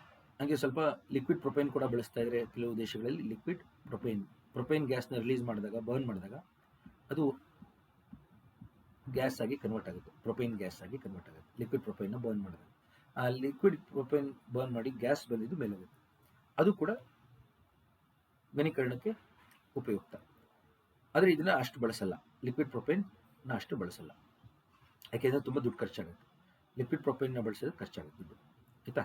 So ಒಟ್ಟಿನಲ್ಲಿ ನೆನಪಿಟ್ಕೊಳ್ಳಿ, ಜಾಸ್ತಿ ಖರ್ಚು, ಅದಕ್ಕೋಸ್ಕರ ಅದನ್ನ ಎಷ್ಟೊಂದು ಕಡೆ ಬಳಸಲ್ಲ. ಸೊ ಮೋಡ ಬಿತ್ತನೆ ನಾವು ಕರ್ನಾಟಕದಲ್ಲಿ ಪ್ರಾಜೆಕ್ಟ್ ವರ್ಷಧಾರೆ ಕೇಳಿರ್ತಾರಲ್ಲ, ಪ್ರಾಜೆಕ್ಟ್ ವರ್ಷಧಾರೆ ಮುಖಾಂತರ ಮೋಡ ಬಿತ್ತನೆ ಮಾಡಿ ಕರ್ನಾಟಕದಲ್ಲಿ ನಾವು ಮಳೆ ಬರೆಸ್ತಾ ಇದ್ದೀವಿ. ಸೊ ಕರ್ನಾಟಕದಲ್ಲೇ ಈ ಮೋಡ ಬಿತ್ತನೆ ಯೋಜನೆ ಇರೋದು ಕರ್ನಾಟಕದಲ್ಲಿ ಮಾತ್ರ, ಭಾರತದಲ್ಲಿ. ಪ್ರಾಜೆಕ್ಟ್ ವರ್ಷಧಾರೆ ಇಲ್ಲಿ ಬರ್ತೀವಿ ನೋಡಿ. ಈ ಥರ ವಿಮಾನಗಳ ಮುಖಾಂತರ ನಾವು ಸಿಲ್ವರ್ ಅಯೋಡೈಡ್ನ ನಾವು ಆಕಾಶಕ್ಕೆ ಬೆಳೆಸಿದಾಗ ಅದು ನೋಡಿ, ಇಲ್ಲಿ ಸಿಲ್ವರ್ ಅಯೋಡೈಡ್ ಬರ್ತಾ ಇದೆ. ಈ ಸಿಲ್ವರ್ ಅಯೋಡೈಡ್ ಏನು ಮಾಡುತ್ತೆ, ನೀರಾವಿ ಜೊತೆ ಘನೀಕರಿಸುತ್ತೆ ನೋಡಿ. ಇಲ್ಲಿ ಮೊದಲು ನೀರಾವಿ ಇದೆ, ವಾಟರ್ ವೇಪರ್ ಇದೆ, ಇದು ಹೋಗಿ ಧೂಳಿನ ಕಣಗಳ ಮೇಲೆ ಘನೀಕರಿಸಿ ನೋಡಿ, ಈ ಥರ ಮೋಡ ಫಾರ್ಮ್ ಆಗ್ತದೆ, ಚಿಕ್ಕ ನೀರಿನ ಹನಿ ಫಾರ್ಮ್ ಆಗ್ತದೆ, ಮೋಡ ಫಾರ್ಮ್ ಆಗ್ತದೆ, ಅದರಿಂದ ಮಳೆ. ಗೊತ್ತಾಯ್ತಲ್ಲ ಯಾವ ರೀತಿ ಕಾಣ್ತಾ ಇದೆ ನೋಡಿ, ಇಲ್ಲಿ ಸಿಲ್ವರ್ ಅಯೋಡೈಡ್.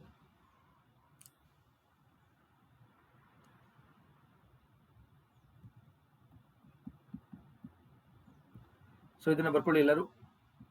ಸೊ ನೀವೆಲ್ಲ ಏನು ಮಾಡಬೇಕಾಗುತ್ತೆ ಸ್ನೇಹಿತರೆ, ಪ್ರತಿ ಕ್ಲಾಸಲ್ಲೂ ನಾನು ಏನೇನು ತೋರಿಸ್ತಾ ಇದ್ದೀನಿ ಅದನ್ನೆಲ್ಲ ನೀವು ಬರೆದಿಟ್ಕೊಳ್ಬೇಕಾಗುತ್ತೆ, ನೋಟ್ಸ್ ಮಾಡಬೇಕಾಗುತ್ತೆ. ಕೆಲವರು ನೋಟ್ಸ್ ಕೇಳ್ತಾ ಇದ್ದಾರೆ, ನಾವು ನೋಟ್ಸ್ನ ಬರ್ಸೋಕೆ ಹೋದರೆ ಅಥವಾ ನಾನು ನೋಟ್ಸ್ ಕೊಡೋಕೆ ಹೋದರೆ ನಂಗೆ ಟೈಮ್ ವೇಸ್ಟ್ ಆಗುತ್ತೆ, ಆಮೇಲೆ ಇನ್ನೂ ಜಾಸ್ತಿ ಸಮಯ ತಗೊಳುತ್ತೆ, ನಾವು ಎಲ್ಲ ಅದನ್ನು ಕಂಪ್ಲೀಟ್ ಮಾಡೋಕ್ಕಾಗಲ್ಲ. ಸೊ ನಾವು ಕಟ್ಕೊಳ್ಳಿ. ಸೊ ಸಿಲ್ವರ್ ಅಯೋಡೈಡ್ ಇಂದ ನಾವು ಮೋಡ ಬಿತ್ತನೆ ಮಾಡ್ತಾ ಇದ್ದೀವಿ. AG ಸಿಲ್ವರ್ ಅಂದರೆ, ಅಯೋಡೈಡ್ ಅಂದರೆ I. ನಾವು ಕಟ್ಕೊಳ್ಳಿ, ಸಿಲ್ವರ್ ಅಯೋಡೈಡ್ AgI. ಸೊ ನಾವು ಕಟ್ಕೊಳ್ಳಿ ಸ್ನೇಹಿತರೆ. ಸೊ ಯಾವ ರೀತಿ ಮೋಡ ಬಿತ್ತನೆ ಮಾಡ್ತಾ ಇದೀವಿ, ಪ್ರಾಜೆಕ್ಟ್ ವರ್ಷಧಾರೆ, ಕರ್ನಾಟಕ ಸರ್ಕಾರದ ಮೋಡ ಬಿತ್ತನೆ ಯೋಜನೆಗೆ ಪ್ರಾಜೆಕ್ಟ್ ವರ್ಷಧಾರೆ ಅಂತ ಕರಿತೀವಿ. ವರ್ಷ ಅಂದ್ರೆ ಮಳೆ, ಧಾರೆ ಆದರೆ ಶವರ್. ಓಕೆ, ಪ್ರಾಜೆಕ್ಟ್ ವರ್ಷಧಾರೆ. ಡ್ರೈ ಐಸ್ನ ಇವಾಗ ನಾವು ಬಳಸ್ತಾ ಇಲ್ಲ, ಆಯ್ತಾ, ನಾವು ಕಟ್ಕೊಳ್ಳಿ.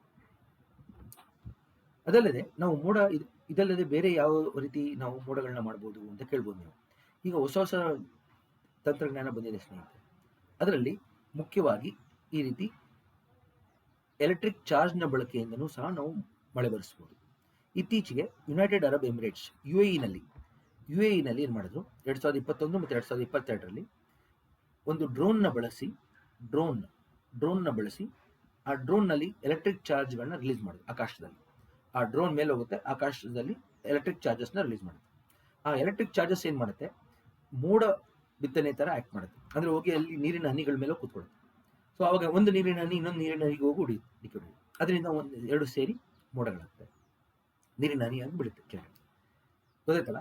ಸೊ ಒಂದು ರೀತಿ ನೀರಿನ ಹನಿ ಇದೆ ಆಕಾಶದಲ್ಲಿ, ಈ ಎಲೆಕ್ಟ್ರಿಕ್ ಚಾರ್ಜ್ಗಳನ್ನ ಕೊಡೋದ್ರಿಂದ ಅದಕ್ಕೊಂದು ಸ್ವಲ್ಪ ಎನರ್ಜಿ ಸಿಕ್ಕಿದಾಗ, ಆ ಎನರ್ಜಿ ಸಿಕ್ಕಿದ ತಕ್ಷಣ ಅವುಗಳೇನಾಗುತ್ತೆ, ಒಂದಕ್ಕೊಂದು ಕೂಡಿ ದೊಡ್ಡದಾಗಿ ಮೋಡಗಳಾಗಿ ಮಳೆ ಬೀಳ್ತಾ ಇದೆ.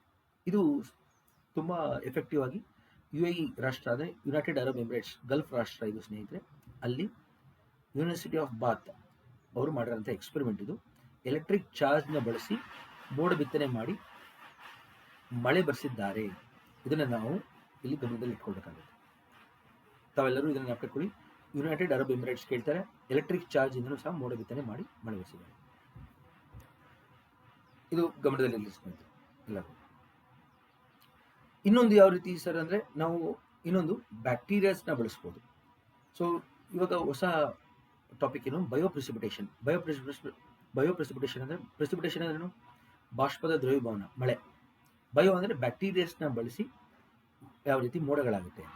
ಇಲ್ಲಿ ನೋಡಿ ಸ್ನೇಹಿತರೆ, ಭೂಮಿಯಿಂದ ಎಷ್ಟೊಂದು ಬ್ಯಾಕ್ಟೀರಿಯಾಗಳನ್ನ ನಾವು ಗಿಡಗಳಿಂದ ರಿಲೀಸ್ ಆಗುತ್ತೆ. ನಾರ್ಮಲ್ ಆಗಿ ಗಿಡಗಳು ಇಲ್ಲಾಂದರೆ ಮಣ್ಣಿಂದ ಈ ಬ್ಯಾಕ್ಟೀರಿಯಾ ಏನಿದೆ, ಸುಡೋಮೋನಸ್ ಸಿರಿಂಜೆ ಅಂತೇಳಿ, ಸುಡೋಮೋನಸ್ ಸಿರಿಂಜೆ ಅಂತೇಳಿ ಈ ಬ್ಯಾಕ್ಟೀರಿಯಾ ಇದೆ.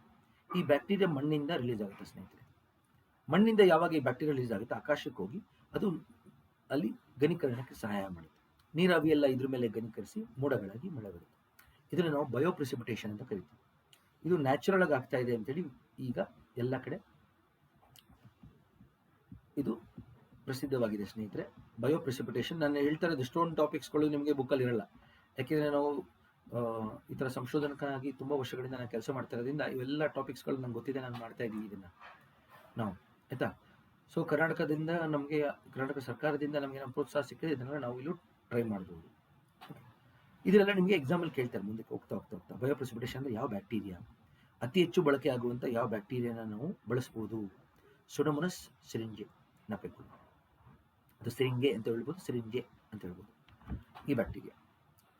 ಇನ್ನೊಂದು, ನೈಸರ್ಗಿಕವಾಗಿ ಸಮುದ್ರದಿಂದನೂ ಸಾಗರದಿಂದನೂ ಮೋಡಗಳಾಗುತ್ತೆ ಸ್ನೇಹಿತರೆ. ಇದು ತುಂಬ ಅತಿ ಹೆಚ್ಚು ಆಗ್ತಾ ಇರೋದಿದೆ. ಸಮುದ್ರ ಸಾಗರಗಳೇ ನಮಗೆ ಅತಿ ಹೆಚ್ಚಿರೋದು ಭೂಮಿ ಮೇಲೆ. ಈ ಸಮುದ್ರ ಸಾಗರಗಳಿಂದನೂ ಕೂಡ ನಮ್ಗೆ ಯಾವ ರೀತಿ ಆಕಾಶದಲ್ಲಿ ಮೋಡಗಳು ನಿರ್ಮಾಣ ಆಗುತ್ತೆ ಅಂತೇಳಿ ಇವಾಗ ಪತ್ತೆ ಆಗಿದೆ. ಫೈಟೋಪ್ಲಾಂಟನ್ಸ್ ಗೊತ್ತಿದೆ ಎಲ್ಲರಿಗೂ. ಈ ಫೈಟೋಪ್ಲಾಂಟನ್ಸ್ ಗಿಡಗಳು, ಈ ಫೈಟೋಪ್ಲಾಂಟನ್ಸ್ ಏನು ಮಾಡ್ತವೆ, ಟೈನಿ ಮೈಕ್ರೋಸ್ಕೋಪಿಕ್ ಪ್ಲಾಂಟ್ಸು ನೀರಿನಲ್ಲಿ ತುಂಬ ಪ್ರಮಾಣದಲ್ಲಿ ಇರ್ತವೆ ಫೈಟೋಪ್ಲಾಂಟನ್ಸ್. ಈ ಫೈಟೋಪ್ಲಾಂಟನ್ಸ್ ಗಿಡಗಳು ಏನು ಮಾಡ್ತವೆ, ಸ್ಮಾಲ್ ಟೈನಿ ಮೈಕ್ರೋಸ್ಕೋಪಿಕ್ ಆರ್ಗಾನಿಸಮ್ಸ್ ಇವೆಲ್ಲ ನೀರಿನಲ್ಲಿ ಅತಿ ಹೆಚ್ಚು ಇರೋದು ಇವೆ ಸ್ನೇಹಿತರೆ. ಝೂ ಪ್ಲಾಂಟನ್ಸ್ ಬಂದು ಫೈಟೋಪ್ಲಾಂಟನ್ಸ್ನ ತಿಂತವೆ. ಝೂ ಪ್ಲಾಂಟನ್ಸ್ ಫೈಟೋಪ್ಲಾಂಟನ್ಸ್ನ ತಿಂತವೆ. ಈ ಝೂ ಪ್ಲಾಂಟನ್ಸ್ಗಳೇನು ಮಾಡ್ತವೆ, ಅವುಗಳು ಡೈಮಿಥೈಲ್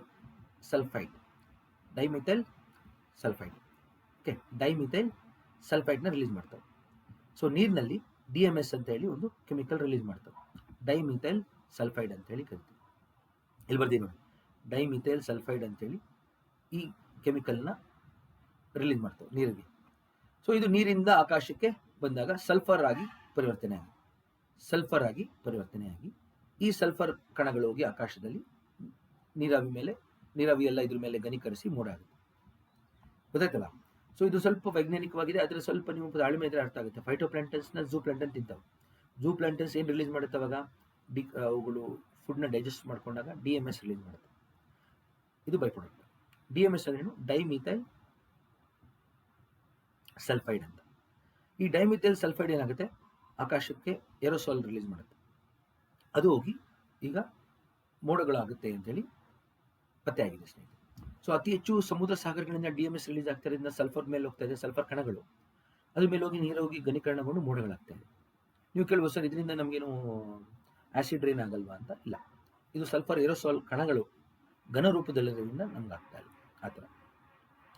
ಆಸಿಡ್ ರೈನ್ ಆಗೋದು ಯಾವುದರಿಂದ? ಸಲ್ಫರ್ ಡೈಆಕ್ಸೈಡಿಂದ. ಮರಿಬೇಡಿ, ಬರೀ ಸಲ್ಫರಿಂದ ನಮಗೆ ಆಸಿಡ್ ರೈನ್ ಆಗಲ್ಲ. ಬರೀ ಸಲ್ಫರಿಂದ ಆಸಿಡ್ ರೈನ್ ಸಂಭವಿಸಲ್ಲ. ಆಸಿಡ್ ರೈನ್ ಸಂಭವಿಸೋದು ಸಲ್ಫರ್ ಡೈಆಕ್ಸೈಡಿಂದ. ಅದನ್ನು ಕ್ಲಾರಿಫೈ ಮಾಡಿದ್ದೀನಿ ಇಲ್ಲಿ ಡೌಟ್ನ. ಸೊ ಸಲ್ಫರ್ ಕಣಗಳು ಮೇಲೆ ಹೋದಾಗ ಅದ್ರ ಮೇಲೆ ನೀರಿನ ಹನಿ ಎಲ್ಲ ಘನೀಕರಿಸಿ ಮೋಡಗಳಾಗುತ್ತೆ.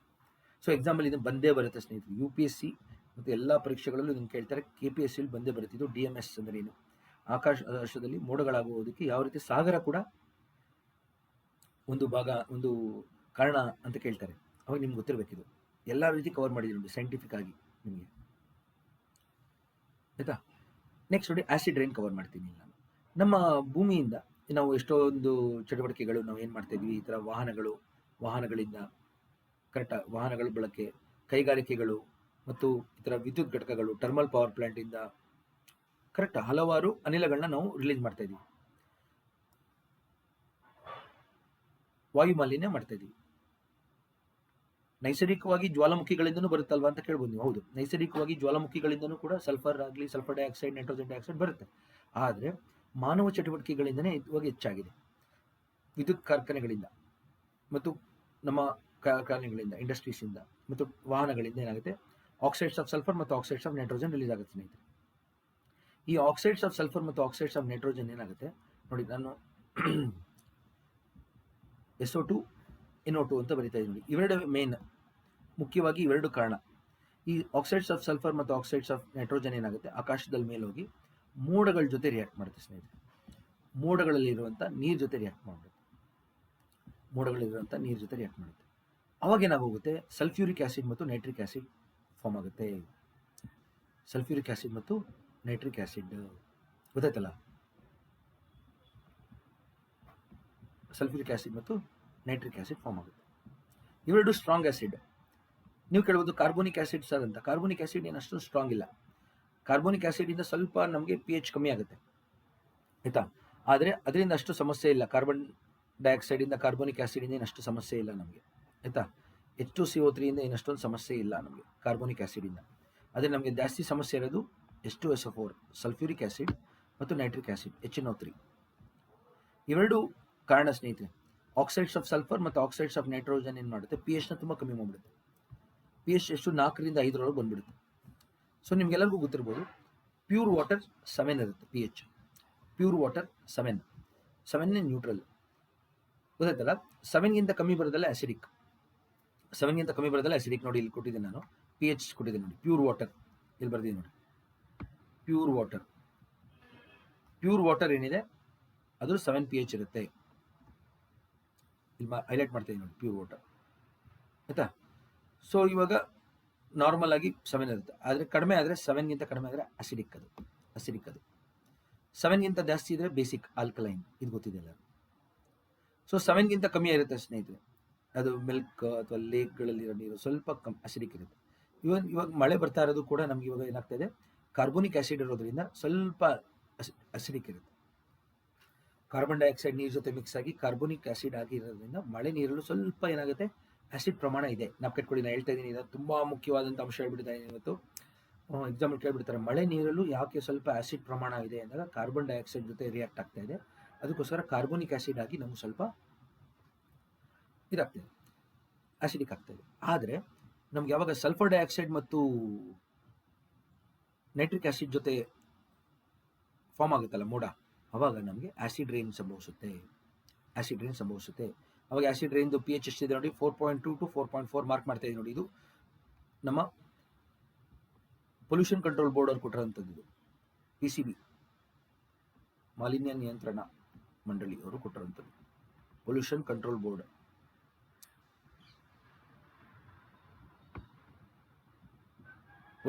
ಬೋರ್ಡ್ ಅವರು ಕೊಟ್ಟಿರೋಂಥ ಮಾಹಿತಿ ಇದು. ಸೊ ಆಸಿಡ್ ರೈನಲ್ಲಿ ಎಷ್ಟಿರುತ್ತೆ pH, 4.2 4.4, ಅಂದರೆ 4 to 5 ಅಂತ ನಾವು ಕೆಟ್ಕೊಳ್ಳಿ pH ಆಸಿಡ್ ರೈನ್. ಸೊ ಸ್ನೇಹಿತರೆ, ಆಸಿಡ್ ರೈನ್ ಏನಾಗುತ್ತೆ ನಮ್ಗೆ ಇವಾಗ ಅದು ದೊಡ್ಡ ಸಮಸ್ಯೆ ಆಗಿದೆ. ಈಗ ಇದರಿಂದ ಏನಾಗುತ್ತೆ, ಬೆಳೆ ನಷ್ಟ ಆಗ್ತಾ ಇದೆ. ಎಷ್ಟೊಂದು ಕಡೆ ಬೆಳೆ ನಾಶ ಹೋಗ್ತಾ ಇದೆ. ಕುಡಿಯೋ ನೀರನ್ನ ತ್ಯಾಜ್ಯಗೊಳಿಸ್ತಾ ಇದೆ, ಇದು ಕಲುಷಿತಗೊಳಿಸ್ತಾ ಇದೆ. ಮಣ್ಣಿನಲ್ಲಿರುವಂಥ ಪೌಷ್ಟಿಕಾಂಶಗಳನ್ನ ನಾಶ ಮಾಡ್ತಾ ಇದೆ. ಯಾಕೆಂದರೆ ಮಣ್ಣಿನ ಮೇಲೆ ಬಿದ್ದಾಗ ಏನಾಗುತ್ತೆ, ಎಲ್ಲರಂಥ ಪೌಷ್ಟಿಕಾಂಶಗಳೆಲ್ಲ ಲೀಚ್ ಆಗೋಗುತ್ತೆ, ಆಸಿಡ್ ಜೊತೆಗೆ ರಿಯಾಕ್ಟ್ ಮಾಡುತ್ತೆ. ಸೊ ಫಲವತ್ತತೆ ಕಮ್ಮಿ ಆಗ್ತಾಯಿದೆ, ಮಣ್ಣಿನ ಫಲವತ್ತತೆ ಕಮ್ಮಿ ಆಗ್ತಾಯಿದೆ. ಮತ್ತು ಗಿಡಗಳನ್ನ ಮತ್ತು ಪ್ರಾಣಿಗಳನ್ನ ಸಾಯಿಸ್ತಾ ಇದೆ. ಯಾಕೆಂದರೆ ಎಷ್ಟೊಂದು ಗಿಡಗಳು ಸುಟ್ಟೋಗ್ತಾವೆ ಆಸಿಡ್ ರೈನ್ ಬಿದ್ದಾಗ. ಎಲೆಗಳೆಲ್ಲ ಸುಟ್ಟೋಗಿ ಮರ ಸತ್ತೋಗುತ್ತೆ, ಗಿಡ ಸತ್ತೋಗುತ್ತೆ. ಜೊತೆಗೆ ಅಲ್ಲಿರೋಂಥ ಪಕ್ಷಿಗಳು, ಪ್ರಾಣಿಗಳೆಲ್ಲ ಇರ್ತಾವಲ್ಲ, ಅಳಿಲು, ಇರುವೆಗಳು ಎಲ್ಲ ಸತ್ತೋಗ್ತವೆ. ಸೊ ಇದು ನಮ್ಗೆ ಆಗ್ತಾ ಇರೋದು. ಎಷ್ಟೊಂದು ಕಡೆ ನಾವು ಹನಿ ಬೀಸ್ ಎಲ್ಲ ಸತ್ತೋಗಿರೋದು ನೋಡಿದ್ವಿ. ಆಸಿಡ್ ರೈನ್ ಆದಾಗ ಹನಿ ಬಿ ಎಲ್ಲ ಬಿದ್ದೋಗಿರ್ತವೆ. ಇದು ಆಸಿಡ್ ರೈನ್ ಸಮಸ್ಯೆ. ಇದು ಅಳಿಲುಗಳಿಗೆಲ್ಲ ಕಣ್ಣು ಹೊಟ್ಟೋಗಿರುತ್ತೆ, ಸ್ಕಿನ್ ಮೇಲೆಲ್ಲ ಮಾರ್ಕ್ ಆಗಿರುತ್ತೆ, ಪಕ್ಷಿಗಳು ತೊಂದರೆ ಆಗಿರುತ್ತೆ ಆಸಿಡ್ ರೈನಿಂದ.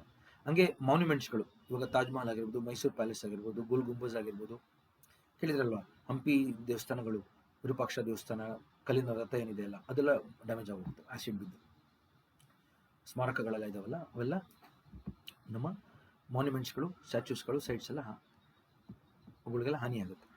ಹಂಗೆ ನಮ್ಗೆ ಏನಾಗುತ್ತೆ, ಮಳೆ ಈ ಥರ ಆಸಿಡ್ ರೈನ್ ನಮ್ಮ ಕಣ್ಣಿಗೆ ಹೋದಾಗ ವಿಷನ್ ಲಾಸ್, ದೃಷ್ಟಿ ಕಳ್ಕೊತೀವಿ. ಇದು ಕೇಳಿರಲ್ಲ ಎಷ್ಟೊಂದು ಜನ, ಆಸಿಡ್ ಬಿದ್ದಾಗ ಏನಾಗುತ್ತೆ ನಮ್ಗೆ ಕೇಳುತ್ತೆ, ಅದು ಇಲ್ಲಿ ಬೀಳಲ್ಲ ಅಂತ ಎಲ್ಲ ಕಡೆ ಬೀಳುತ್ತೆ ಆಸಿಡ್ ಮಳೆ ಬಿದ್ದಾಗ ತಲೆ ಮೇಲೆ, ಇಲ್ಲಿ ಇದು ಸ್ಕಿನ್ ಮೇಲೆ ಎಲ್ಲ ಡ್ಯಾಮೇಜ್ ಆಗುತ್ತೆ, ಸ್ಕಿನ್ ಮತ್ತು ಕೂದಲು. ಹಂಗೆ ಕಣ್ಣೊಳಗೆ ಹೋದರೆ ದೃಷ್ಟಿನೂ ಹೋಗುತ್ತೆ. ಸೊ ನಾವು ಕಟ್ಕೊಳ್ಳಿ. ಸೊ ಆಸಿಡ್ ರೈನ್ದು ಇಂಪ್ಯಾಕ್ಟ್ ಹೇಳಿದ್ದೀನಿ ನಾನು, ಆಸಿಡ್ ರೈನಿಂದ ಆಗುವಂಥ ಸಮಸ್ಯೆ.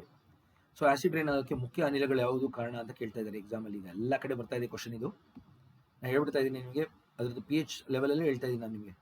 ಸಲ್ಫರ್ ಡೈಆಕ್ಸೈಡ್ ಮತ್ತು ನೈಟ್ರೋಜನ್ ಡೈಆಕ್ಸೈಡ್ ಮುಖ್ಯ ಕಾರಣ ಆಸಿಡ್ ರೈನ್ಗೆ. ಪಿ ಎಚ್ ಎಷ್ಟಿರುತ್ತೆ ಸರ್ ಅಂದರೆ 4.2 4.4 ಬರೆದ್ಬಿಡಿ. ಅದು ಮಾಮೂಲಿ ಮಳೆನಲ್ಲೂ ಯಾಕೆ ಸ್ವಲ್ಪ ಆಸಿಡ್ ಇರುತ್ತೆ ಅಂತ ಕೇಳ್ತಾರೆ ಈಗ. ಅದು ಕಾರ್ಬನ್ ಡೈಆಕ್ಸೈಡ್ ಇಂದ. ಮಾಮೂಲಿ ಮಳೆನಲ್ಲೂ ಕೂಡ ಆಸಿಡ್ ಪ್ರಮಾಣ ಹೆಚ್ಚಾಗಿರೋದಕ್ಕೆ, ಸ್ವಲ್ಪ ಆಸಿಡಿಕ್ ಆಗಿರೋದಕ್ಕೆ ಕಾರಣ ಕಾರ್ಬನ್ ಡೈಆಕ್ಸೈಡ್ ಜೊತೆ ರಿಯಾಕ್ಟ್ ಆಗಿ ಕಾರ್ಬೋನಿಕ್ ಆಸಿಡ್ ನೀರಿನಲ್ಲಿರೋದ್ರಿಂದ ನಮಗೆ ಈಗ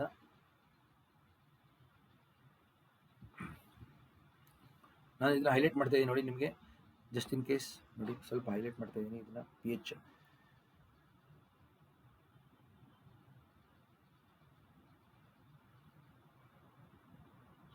ಎಷ್ಟು CO3 ಅಂದರೆ ಕಾರ್ಬೋನಿಕ್ ಆಸಿಡ್ ಹಾಕಿಟ್ಕೊಳ್ಳಿ.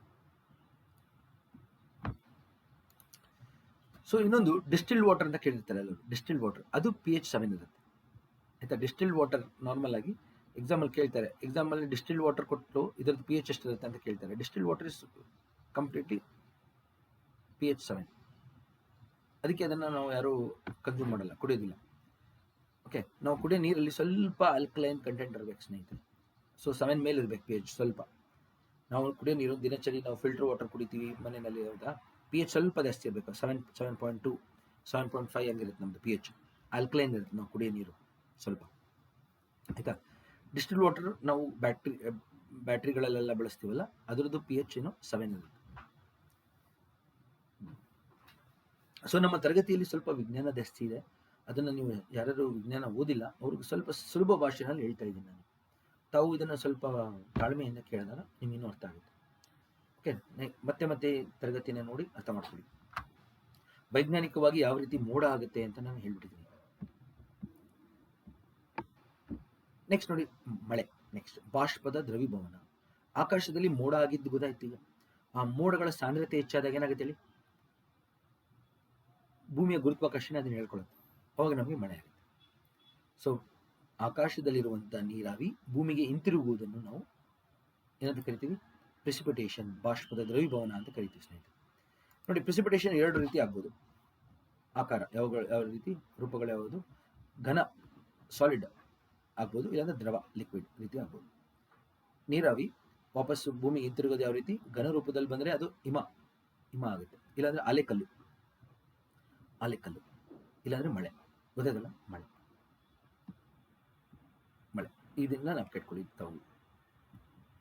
ಸೊ ಯಾವ ರೀತಿ ಮಳೆ ಬೀಳುತ್ತಾ, ಹಿಮ ಬೀಳುತ್ತಾ, ಆಲೆಕಲ್ಲು ಬೀಳುತ್ತಾ ಅನ್ನೋದು ಯಾವ್ದ್ರ ಮೇಲೆ ಡಿಪೆಂಡ್ ಆಗುತ್ತೆ?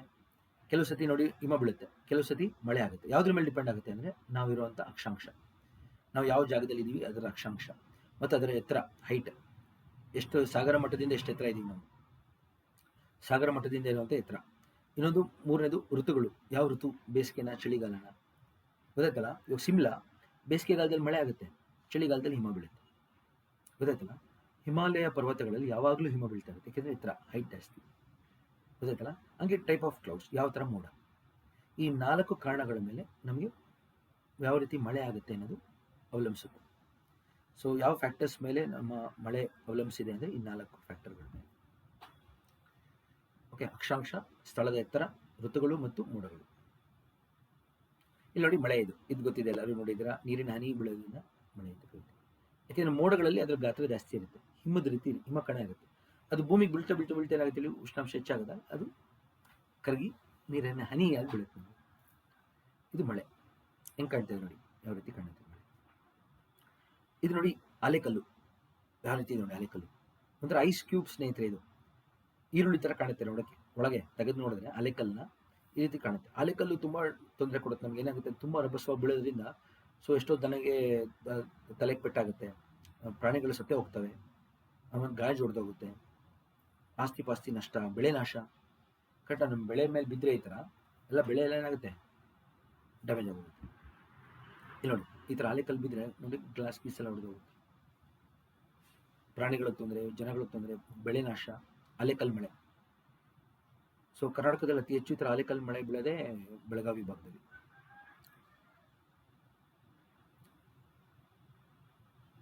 ಇಲ್ಲಿ ನೋಡಿ ಈ ರೀತಿ ಕಾಣುತ್ತೆ ಆಲೆಕಲ್ಲು. ಯಾವ ರೀತಿ ಅದನ್ನು ಕಟ್ ಮಾಡಿದ್ದೀನಿ ನೋಡಿ. ಇದನ್ನು ನೋಡಿ, ನೀವು ಕೇಳ್ಬೋದು ಏನು ಸರ್ ಕೆಲಸ ಅಂದರೆ ಇದೇ ಕೆಲಸ, ನಮಗೆ ಈ ಥರ ದಿನ ಸಂಶೋಧನೆ ಮಾಡೋದೇ ನಮ್ಮ ಕೆಲಸ. ಅದಕ್ಕೋಸ್ಕರ ನಮ್ಗೆ ಇದ್ರ ಬಗ್ಗೆ ಈ ಥರ ಅರಿವಿದೆ ನೋಡಿ. ಮಧ್ಯದಲ್ಲಿ ಒಂದು ಧೂಳಿನ ಕಣಗಳಿರುತ್ತೆ, ಇಲ್ಲಿ ಮಧ್ಯದಲ್ಲಿ ಒಂದು ಧೂಳು ಇರುತ್ತೆ, ಕೂತಿರುತ್ತೆ. ಅದ್ರ ಸುತ್ತ ಘನೀಕರಿಸಿರೋದು ಇದು ನೀರಾವಿ ನೋಡಿ. ಒಂದ್ರ ಸುತ್ತ ಒಂದು ಘನೀಕರಿಸಿ ಈ ಥರ ಈರುಳ್ಳಿ ಥರ ನಿಮಗೆ ಕಾಣುತ್ತೆ ನೋಡಕ್ಕೆ. ಕಾನ್ಸಂಟ್ರಿಕ್ ಐಸ್ ಫಾರ್ಮ್ ಆಗಿರುತ್ತೆ, ಗೊತ್ತಾಯ್ತಲ್ಲ, ಈ ರೀತಿ ಇರುತ್ತೆ. ಗಮನಿಸಿ ಅದನ್ನು ಕರೆಕ್ಟಾಗಿ ನೀವು ಝೂಮ್ ಮಾಡಿ ನೋಡಿದ್ರೆ, ನಾನು ಝೂಮ್ ಮಾಡ್ತೀನಿ ಒಂದು ನಿಮಿಷ ನೋಡಿ, ಹೆಂಗೆ ಕಾಣುತ್ತೆ ನೋಡಿ. ಅದು ಸುತ್ತ ರಿಂಗ್ ರಿಂಗ್ ಥರ ಇದೆ. ಅಂದರೆ ಆಕಾಶದಲ್ಲಿ ಏನಾಗುತ್ತೆ, ಧೂಳಿನ ಕಣಗಳಿರುತ್ತೆ, ಅದು ಸುತ್ತ ನೀರಾವಿ ಕೂರುತ್ತೆ, ಅದು ಐಸ್ ಆಗುತ್ತೆ. ಅದು ಸುತ್ತ ಮತ್ತಿನ್ನೊಂದು ನೀರಾವಿ ಕೂತಾಗ ಐಸ್ ಆಗ್ತಾ ಆಗ್ತಾ ಆಗ್ತಾ ಆಗ್ತಾ ಬೆಳೆಯುತ್ತದೆ. ಒಂದೊಂದು ಆಲಿಕಲ್ಗಳು ಇಷ್ಟಪ್ಪ ಇರುತ್ತೆ ನೋಡಿದ್ದೀವಿ ನಾವು, ಈ ಥರ ಇಷ್ಟಪ್ಪ. ಯೂಶಲಿ ಅಷ್ಟು ಜೋರಾಗಿ ಮೇಲಿಂದ ಬಿದ್ದಾಗ ಏನಾಗುತ್ತೆ, ಛಿದ್ರ ಛಿದ್ರ ಆಗೋಗುತ್ತೆ, ಪೀಸ್ ಪೀಸ್ ಆಗುತ್ತೆ. ಕೆಲವೊಮ್ಮೆ ನಾವು ಮನೆ ಮೇಲೆ ಟಾರ್ಪಲ್ ಹಾಕಿರ್ತೀವಿ, ಇಲ್ಲಿ ಫಂಕ್ಷನ್ಗೆ ಟಾರ್ಪಲ್ ಹಾಕಿರ್ತೀವಲ್ಲ, ಟೆಂಟ್ ಥರ, ಅದ್ರ ಮೇಲೆ ಬಿದ್ದಾಗ ನಮ್ಗೆ ಹಿಂಗೆ ಸಿಗುತ್ತೆ, ಹೊಡೆದೋಗಿರಲ್ಲ ಅದನ್ನು. ಅವಾಗ ಅದನ್ನು ತಗೊಂಡು ನಾವು ಕಟ್ ಮಾಡಿರೋದು, ಗೊತ್ತಾಯ್ತಲ್ಲ. ಈ ರೀತಿ ಆಲೆಕಲ್ಲು ಯಾವ ರೀತಿ ಕಾಣುತ್ತೆ ಅಂತೇಳಿ ನಾನು ತೋರಿಸಿದ್ದೀನಿ ನಿಮಗೆ. ಅದು ಯಾವ ರೀತಿ ಯಾವ ಮೋಡದಲ್ಲಿ ಆಗುತ್ತೆ, ಇದು ನಮಗೆ ಸಾಮಾನ್ಯವಾಗಿ ಕಂಡು ಬರೋದು ರಾಶಿ ವೃಷ್ಟಿ ಮೋಡಗಳಿಂದ. ರಾಶಿ ವೃಷ್ಟಿ ಮೋಡಗಳು ಅಂತ ಹೇಳಿದ್ನಲ್ಲ, ದೊಡ್ಡ ಮೋಡ, ಅದರಲ್ಲಿ ನೋಡಿ. ಇದರ ಸ್ವಲ್ಪ ಝೂಮ್ ಮಾಡೋಣ, ನೋಡಿ ಆಯ್ತಾ. ಇದು ನೋಡಿ, ಇದು ಹಿಮ, ಸ್ನೋ. ಸ್ನೋ ನೋಡಿ ಯಾವ ರೀತಿ ಇದೆ ಅಂದರೆ, ಆಕಾಶ ಮೋಡದಿಂದ ಭೂಮಿವರೆಗೂ ಉಷ್ಣಾಂಶ ಕಡಿಮೆ ಇರಬೇಕು, ಮೈನಸ್ಸಲ್ಲಿ ಇರಬೇಕು ಉಷ್ಣಾಂಶ. ಅಂದರೆ ಭೂಮಿ ಮೇಲೆ ಉಷ್ಣಾಂಶ ಮೈನಸ್ಸಲ್ಲಿ ಇದ್ದಾಗ ಈ ಥರ ಬೆಳೆಯುತ್ತೆ, ಗೊತ್ತಾಯ್ತಲ್ಲ. ಈಗ -ಅಲ್ಲಿ ಇದೆ ಅನ್ಕೊಳ್ಳಿ, -2 ಇದೆ ಟೆಂಪರೇಚರ್. ಅವಾಗ ಏನಾಗುತ್ತೆ, ಮೋಡದಲ್ಲಿ ಇನ್ನೂ ಕಮ್ಮಿ ಇರುತ್ತೆ, -10 ಇರುತ್ತೆ. ಅವಾಗ ಈ ಥರ ಹಿಮ ಕಣಗಳು ಬೀಳುತ್ತೆ.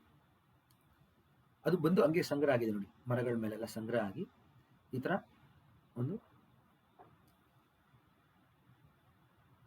ಓಕೆ ಮರಗಳ ಮೇಲೆ ಭೂಮಿ ಮೇಲೆಲ್ಲ ಆವರಿಸ್ಬಿಡುತ್ತೆ, ಹಿಮ ಕೂತಿರುತ್ತೆ. ಹಂಗೆ ಎಷ್ಟೋ ದಿನಗಳು ಹಿಮ ಬಿದ್ದರೆ ಏನಾಗುತ್ತೆ, ಹಿಮ ಸಂಗ್ರಹ ಆಗೋಗುತ್ತೆ. ಅದಕ್ಕೆ ಮನೆಗಳ ಮೇಲೆಲ್ಲ ಹಿಮ ಸಂಗ್ರಹ ಆಗೋಗಿರುತ್ತೆ. ಹಿಮಾಲಯ ಭಾಗದಲ್ಲೆಲ್ಲ ಹೋದ್ರೆ ನಿಮಗೆ ಚಳಿಗಾಲದಲ್ಲಿ ನೋಡಿ ಸರ್, ಇದು ಯಾವ ಥರ ಮಳೆ ಆಗುತ್ತೆ ನೋಡೋಣ. ಸಾಮಾನ್ಯವಾಗಿ ನಮಗೆ ಮೊದಲು ಪರಿಸರಣ ಮಳೆ, ಫಸ್ಟ್ ಒಂದು ಪರಿಸರಣ ಮಳೆ ಅಂದರೆ ಶಾಖಕ್ಕೆ, ಬೇಸಿಗೆಗಾಲದಲ್ಲಿ ಆಗುತ್ತದೆ, ಬಿಸಿಲುಗಾಲದಂಥದ್ದು ಪರಿಸರಣ ಮಳೆ. ಇನ್ನೊಂದು ಪರ್ವತ ಮಳೆ, ಓರೋಗ್ರಫಿಕ್ ರೈನ್ ಮತ್ತು ಪರ್ವತ ಮಳೆ ಅಂತ ಕರಿತೀವಿ ನಾವು. ಇದು ಮುಖ್ಯವಾಗಿ. ಇನ್ನೊಂದು ಪರಿಸರಣ ಮಳೆ, ಇನ್ನೊಂದು ಫ್ರಾಂಟಲ್ ವಾಯುಮುಖ ಮಳೆ ಅಂತ ಕರಿತೀವಿ ನಾವು. ಇನ್ನೊಂದು ಸೈಕ್ಲೋನಿಕ್ ರೈನ್, ಆವೃತ ಮಳೆ. ಆವೃತ ಅಂದರೆ ಸೈಕ್ಲೋನ್. ಓಕೆ, ಈ ರೀತಿ 4 ಥರ ಮಳೆ ಇದೆ ಸ್ನೇಹಿತರೆ. ಆವೃತಗಳ ಬಗ್ಗೆ ನಾನು ಆಲ್ರೆಡಿ ಒಂದು ಕ್ಲಾಸ್ ಮಾಡಿದ್ದೀನಿ, ಅದನ್ನು ನಾನು ನಿಮಗೆ ಲಿಂಕ್ ಅಪ್ಲೋಡ್ ಮಾಡ್ತೀನಿ. ಮತ್ತೆ ಇವತ್ತು ಮೊದಲು 3 ಕವರ್ ಮಾಡೋಣ, ಮತ್ತೆ ಸೈಕ್ಲೋನಿಕ್ ರೈನ್ ನೋಡೋಣ. ನೋಡಿ, ಬೇಸಿಗೆಗಾಲದಲ್ಲಿ ಏನಾಗುತ್ತೆ ನೋಡಿ. ಫಸ್ಟ್ ಎಲ್ಲ ಸೂರ್ಯನ ಗಮನಿಸಿ. ಸೂರ್ಯನ ಕಿರಣಗಳು ಭೂಮಿ ಮೇಲೆ ಬೀಳುತ್ತೆ ಫಸ್ಟ್, ಹೌದಾ. ಇದು ಸನ್. ಇದು ಸೂರ್ಯನ ಕಿರಣಗಳು ನಮಗೆ ಭೂಮಿ ಮೇಲೆ ಬೀಳುತ್ತೆ. ಅವಾಗ ಭೂಮಿಯ ತಾಪಮಾನ ಏನಾಗುತ್ತೆ, ಹೆಚ್ಚಾಗುತ್ತೆ. ಭೂಮಿಯ ತಾಪಮಾನ ಹೆಚ್ಚಾದಾಗ ಏನಾಗುತ್ತೆ, ಭೂಮಿಯ ತಾಪಮಾನ ನೋಡಿ ಏನಾಗುತ್ತೆ, ಭೂಮಿಯಿಂದ ಶಾಖ ಆಕಾಶಕ್ಕೆ ಬರುತ್ತೆ. ಆ ಶಾಖದ ಜೊತೆಗೆ ನೀರಾವಿ, ಕರೆಕ್ಟ್ ಗಾಳಿ ಮೇಲೆ ಹೋಗುತ್ತೆ. ಯಾವಾಗ ಗಾಳಿ ಮೇಲೆ ಹೋಗುತ್ತೆ, ನೀರಾವಿ ಮೇಲೆ ಹೋಗುತ್ತೆ, ಏನಾಗುತ್ತೆ, ನೋಡಿ ಆಕಾಶದಲ್ಲಿ ನಮಗೇನಾಗುತ್ತೆ, ಘನೀಕರಣ ಶುರುವಾಗಿ ಮೋಡಗಳು ಫಾರ್ಮ್ ಆಗುತ್ತೆ. ಇದು ಗೊತ್ತಿದೆ ಎಲ್ಲರಿಗೂ. ಇಲ್ಲಿ ಆಕಾಶದಲ್ಲಿ ನೋಡಿ ಎಲ್ಲ ನೀರಾವಿ ಎಲ್ಲ ಘನೀಕರಿಸಿ ಮೋಡ ಫಾರ್ಮ್ ಆಗುತ್ತೆ. ಇದನ್ನು ನಾವು ಮೋಡ ಅಂತ ಕರೆಯೋದು. ಯಾವ ಥರ ಮೋಡ ಇದು, ರಾಶಿ ವೃಷ್ಟಿ ಮೋಡಗಳಾಗ್ತವೆ. ಹಂಗೆ ಬೆಳೀತಾ ಹೋಗುತ್ತೆ, ಹೀಗೆ ಬೆಳೀತಾ ಮೇಲೆ ಹೋಗಿ ದೊಡ್ಡ ಮೋಡ ಆಗುತ್ತೆ ನೋಡಿ. ಸಂಜೆ ಹಂಗೆ ತುಂಬಾ ದೊಡ್ಡ ಮೋಡ ಆಗೋಗಿರುತ್ತೆ. ಈ ಥರ ಸಂಜೆ ಹಂಗೆ ತುಂಬ ದೊಡ್ಡ ಮೋಡ ಆಗಿ 4 ಗಂಟೆ ಹಂಗೆ ಮಳೆ ಬರೋಕ್ಕೆ ಶುರು ಆಗುತ್ತೆ. 4 o'clock ಮಳೆ ಆಗುತ್ತೆ. ಇದನ್ನು ನಾವು ರಾಶಿ ವೃಷ್ಟಿ ಮೋಡಗಳು ಅಂತ ಕರಿತೀವಿ, ಕ್ಯುಮುಲೋನಿಂಬಸ್ ಮೋಡ ಅಂತ ಕರಿತೀವಿ. ಈ ಕ್ಯುಮುಲೋನಿಂಬಸ್ ಮೋಡಗಳು ನಮಗೆ ಸಾಮಾನ್ಯವಾಗಿ ಈಕ್ವೇಟರ್ ಹತ್ರ ದಿನಾಗಲೂ ಸಿಗುತ್ತೆ. ಇಲ್ಲಾಂದರೆ ನಮಗೆ ಬೇಸಿಗೆ ಕಾಲದಲ್ಲಿ ಮಾರ್ಚ್ ಏಪ್ರಿಲ್ ಮೇ ಅಂದರೆ ಹೇಳಿ, ನಮಗೆ ಮುಂಗಾರುಗಿಂತ ಮುಂಚೆ, ಗೊತ್ತಾಯ್ತಲ್ಲ. ಮಾನ್ಸೂನ್ ಬರೋದು ನಮಗೆ ಜೂನಲ್ಲಿ, ಮುಂಗಾರು ಮಳೆ ಅದಕ್ಕಿಂತ ಮುಂಚೆ. ಅದಕ್ಕೆ ಇದನ್ನು ಪ್ರೀ ಮಾನ್ಸೂನಲ್ ಅಂತ ಕರಿತೀವಿ. ಪ್ರೀ ಮಾನ್ಸೂನ್ ಅಂದರೆ ಮುಂಗಾರು ಮಳೆಗಿಂತ ಮುಂಚೆ,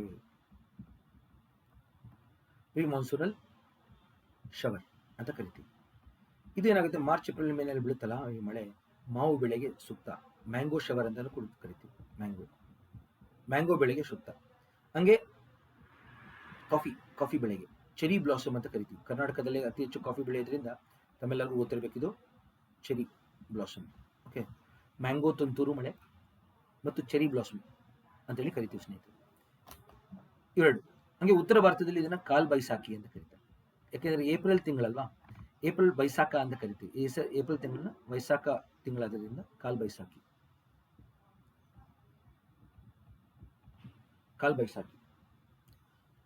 ಬೈಸಾಖಿ ಮಳೆ.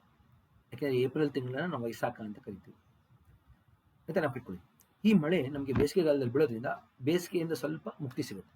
ಆ ಹೀಟ್ ವೇವ್ ಇರೋದ್ರಿಂದ ಬೇಸಿಗೆಗಾಲದಲ್ಲಿ ಈ ಮಳೆ ಆಗೋದ್ರಿಂದ ಸ್ವಲ್ಪ ತಂಪಾಗುತ್ತೆ ಭೂಮಿ. ನಾವು ಇಟ್ಕೊಳ್ಳಿ ಸ್ನೇಹಿತರೆ, ಈ ಮಳೆ ತುಂಬ ಮುಖ್ಯ ನಮಗೆ. ಬೇಸಿಗೆಗಾಲದಲ್ಲಿ ಬೆಳೆಗಳೇನು ಬೆಳಿತೀವಲ್ಲ, ಝೇಡ್ ಬೆಳೆಗಳು. ಈಗ ಬೇಸಿಗೆ ಋತುನ ನಾವು ಅಗ್ರಿಕಲ್ಚರಲ್ಲಿ ಝೇಡ್ ಅಂತ ಕರಿತೀವಿ, ಝೇಡ್ ಸೀಸನ್. ಕರೆಕ್ಟಾ? ಇವಾಗ ನೋಡಿರ್ಬೋದು ನೀವು, ಏನದು ವಾಟರ್ ಮೆಲನ್, ಮಸ್ ಮೆಲನ್, ಕುಕುಂಬರ್ ಅದೆಲ್ಲ ಬೆಳಿತೀವಿ ನಾವೀಗ, ಗೊತ್ತಾಯ್ತಲ್ಲ? ಅದಕ್ಕೆ ಸೂಕ್ತ ಈ ಮಳೆ, ಲೇಟ್ ಸೀಸನ್. ಹಂಗೆ ನಮಗೆ ಸ್ವಲ್ಪ ಈ ಸೆಕೆಯಿಂದ ಮುಕ್ತಿ ಸಿಗುತ್ತೆ, ಬೇಸಿಗೆನಲ್ಲಿ ಆಗುವಂಥ ಮಳೆ ಇದು. ನಾವು ಕಟ್ಕೊಳ್ಳಿ. ಸೊ ಬೇಸಿಗೆ ಮಳೆ, ಪರಿಸರಣ ಮಳೆ, ಮುಂಗಾರು ಮಳೆಗಿಂತ ಮುಂಚೆ ಆಗುವಂಥದ್ದು ತಿಂಗಳು ನಮಗೆ ಭಾರತದಲ್ಲಿ ಮಾರ್ಚ್ ಏಪ್ರಿಲ್ ಮೇ ತಿಂಗಳು. ನಾವು ಕಟ್ಕೊಳ್ಳಿ. ಎಲ್ಲಿ ದಿನಾಗ್ಲೂ ಆಗುತ್ತಪ್ಪ ಅಂದರೆ ಈ ಈಕ್ವೇಟರ್ ಹತ್ರ ದಿನಾಗ್ಲೂ ಆಗುತ್ತೆ. ಈ ಮೋಡಗಳಿಂದ ನಮಗೇನಾಗುತ್ತೆ, ಅಲೆಕಲ್ ಬೀಳೋದು ಮತ್ತು ಏನು ಥಂಡರ್ ಲೈಟ್ನಿಂಗ್, ಕರೆಕ್ಟಾ? ಸಿಡ್ಲು ಗುಡುಗು ಮಿಂಚು, ಅದನ್ನು ತೋರಿಸ್ತೀನಿ ಈಗ. ನನಗೆ ಸಿಡ್ಲು ಗುಡುಗು ಮಿಂಚು ಯಾವ ರೀತಿ ಆಗುತ್ತೆ ಅಂತ ವೈಜ್ಞಾನಿಕವಾಗಿ ತೋರಿಸ್ಕೊಡ್ತೀನಿ. ಓಕೆ, ಮೇಘಸ್ಫೋಟ ಆಗೋಂಥದ್ದು, ಕ್ಲೌಡ್ ಬಸ್ಟ್, ಮೇಘಸ್ಫೋಟ ಆಗೋಂಥದ್ದು ಮತ್ತು ಆಲೆಕಲ್ಲು ಬೀಳೋದು ಇದೆ ಮೋಡ, ಆಲೆಕಲ್ಲು, ಗೊತ್ತಾಯ್ತಲ್ಲ? ಸೊ ಇವಾಗ ನೋಡೋಣ ಯಾವ ರೀತಿ ಮಿಂಚು ಗುಡುಗು ಆಗುತ್ತೆ ಅಂತೆಲ್ಲ ನೋಡೋಣ. ಈಗ ಫಸ್ಟು ಮೇಘಸ್ಫೋಟ ಅಂದ್ರೇನು ನೋಡೋಣ. ಮೇಘಸ್ಫೋಟ ಅಂದರೆ ಸ್ನೇಹಿತರೆ, 1 ಗಂಟೆ ಒಳಗೆ ಒಂದು ಜಾಗದಲ್ಲಿ ಧಾರಾಕಾರ ಮಳೆ ಆದರೆ ಮೇಘಸ್ಫೋಟ. ಸಿಂಪಲ್ ಆಗಿ ಹೇಳ್ತೇವೆ ನೋಡಿ. 1 ಗಂಟೆ ಒಳಗೆ ಒಂದು ಜಾಗದಲ್ಲೇ ಧಾರಾಕಾರ ಮಳೆ ಅಂದರೆ IMD ಅವರು ಇದ್ದಾರಲ್ಲ, ಭಾರತೀಯ ಹವಾಮಾನ ಇಲಾಖೆ, ಅವರು ಒಂದು 3 ಕಂಡೀಷನ್ಸ್ ಕೊಟ್ಟಿದ್ದಾರೆ ಮೇಘಸ್ಫೋಟ ಅಂತ ಹೇಳಬೇಕಾದ್ರೆ. 3 ಕಂಡೀಷನ್ಸ್ಗಳನ್ನ ಅವರು ಕೊಟ್ಟಿದ್ದಾರೆ. ಮೊದಲನೇದು ನೋಡಿ, 20 ರಿಂದ 30 ಚದರ ಕಿಲೋಮೀಟರ್ ಅಷ್ಟು ಜಾಗ, 20 ರಿಂದ 30 ಸ್ಕ್ವೇರ್ ಕಿಲೋಮೀಟರ್ ಅಷ್ಟು ಜಾಗದಲ್ಲಿ 1 ಗಂಟೆ ಒಳಗೆ 10 ಸೆಂಟಿಮೀಟರ್ ಅಥವಾ 100 mm ಮಳೆ ಆಗಬೇಕು. ಇದನ್ನ ನಾವು ಕಟ್ಕೊಳ್ಳಿ. ಈ ಯೂನಿಟ್ಗಳನ್ನ 3 ಕೇಳ್ತಾರೆ. ಇದು ಬಂದೇ ಬರುತ್ತೆ, KS ಪರೀಕ್ಷೆನಲ್ಲಿ ಬಂದೇ ಬರುತ್ತೆ. ಇದು ಮೇಘಸ್ಫೋಟಕ್ಕೆ 3 ಕಂಡೀಷನ್ಸ್ ಏನು?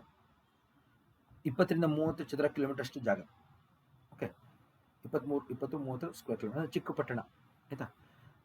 10 ಸೆಂಟಿಮೀಟರ್ ಮಳೆ ಆಗಬೇಕು. ಯೂನಿಟ್ ನೋಡ್ಕೊಳ್ಳಿ, ನಿಮ್ಗೆ ಇಲ್ಲಿ ಕನ್ಫ್ಯೂಸ್ ಮಾಡಿಸ್ತಾರೆ ಎಕ್ಸಾಮಲ್ಲಿ.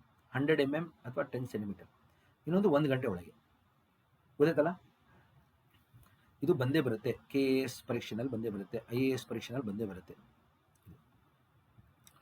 ನಾನೇನು ಹೇಳ್ತಾ ಇದ್ದೀನಿ ನೋಡ್ಬೇಕಾದ್ರೆ ವಿಡಿಯೋ ರೆಕಾರ್ಡ್ ಆಗಿರುತ್ತೆ, ಅಪ್ಲೋಡ್ ಆಗಿರುತ್ತೆ ಯೂಟ್ಯೂಬ್ನಲ್ಲಿ.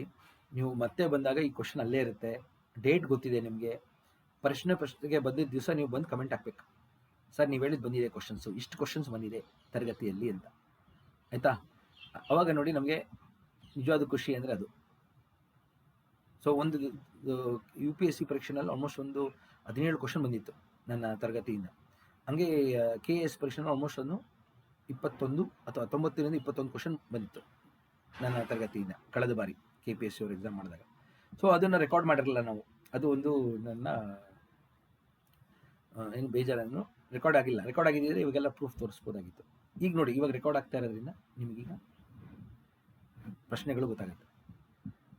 ಸೊ ತಾವು ತಪ್ಪದೇ ಕಮೆಂಟ್ ಹಾಕಿ ಸ್ನೇಹಿತರೆ, ನನ್ನ ತರಗತಿ ಯಾವ ರೀತಿ ಇದೆ, ನಿಮ್ಗೆ ಇಷ್ಟ ಆಗ್ತಾ ಇದೆ, ಅಥವಾ ಯಾವ ರೀತಿ ನಾವು ಮುಂದಕ್ಕೆ ಏನು ಮಾಡಬೇಕು ಅಂತೇಳಿ ನೀವು ನಿಮ್ಮ ಕಮೆಂಟಿಂದ ನನಗೆ ಪ್ರೋತ್ಸಾಹ ಸಿಗುತ್ತೆ, ಗೊತ್ತಾಯ್ತಲ್ಲ? ಈ ಕಂಡೀಷನ್ಸ್ನ IMD ಅವ್ರು ಕೊಟ್ಟಿರೋದ್ರಿಂದ ನೀವು ಇದನ್ನು ಬಂದೇ ಬರುತ್ತೆ ಅಂತೇಳಿ ಎಕ್ಸ್ಪೆಕ್ಟ್ ಮಾಡ್ಬೋದು.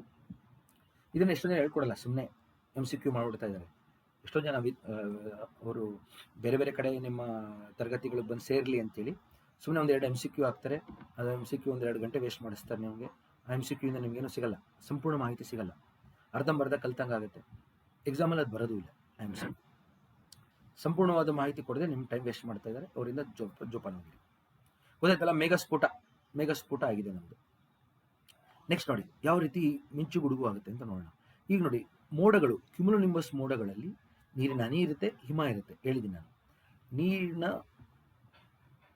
ಮೋಡಗಳಲ್ಲಿ ಈ ಹಿಮಕಣ ರಾಶಿ ಮೋಡಗಳು ಅಂತ ಕರೆದ ನಾವು ಕ್ಯುಮುಲೋನಿಂಬಸ್ ಮೋಡ ನೋಡೋಣ. ಕ್ಯುಮುಲೋನಿಂಬಸ್ ಅಂದ್ರೇನು? ರಾಶಿ ವೃಷ್ಟಿ ಮೋಡಗಳು. ಕ್ಯುಮುಲೋನಿಂಬಸ್ ಮೋಡಗಳಲ್ಲಿ ನೀರಿನ ಹನಿ ಕೂಡ ಇರುತ್ತೆ, ಹಿಮಕಣ ಕೂಡ ಇರುತ್ತೆ.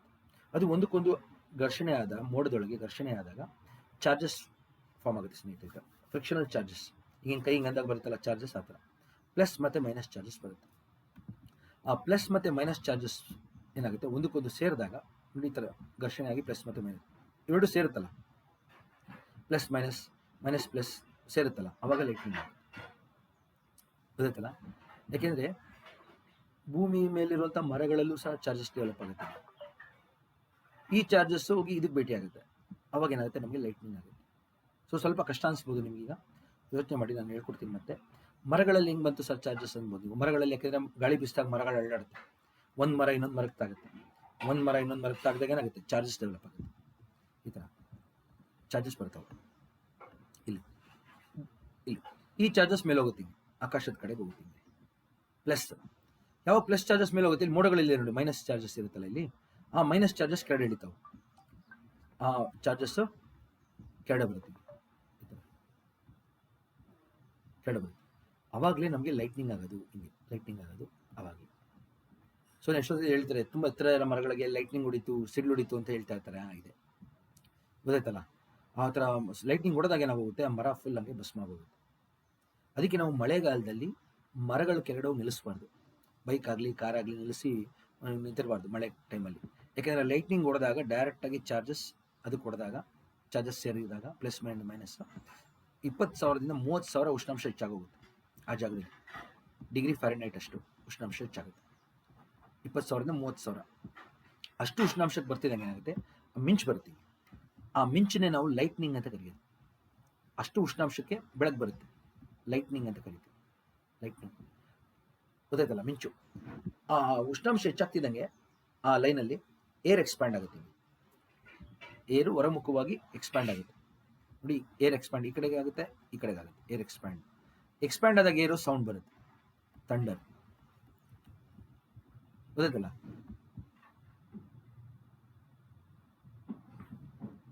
ಗಾಳಿ ಎಕ್ಸ್ಪ್ಯಾಂಡ್ ಆಗೋದ್ರಿಂದ ಸೌಂಡ್.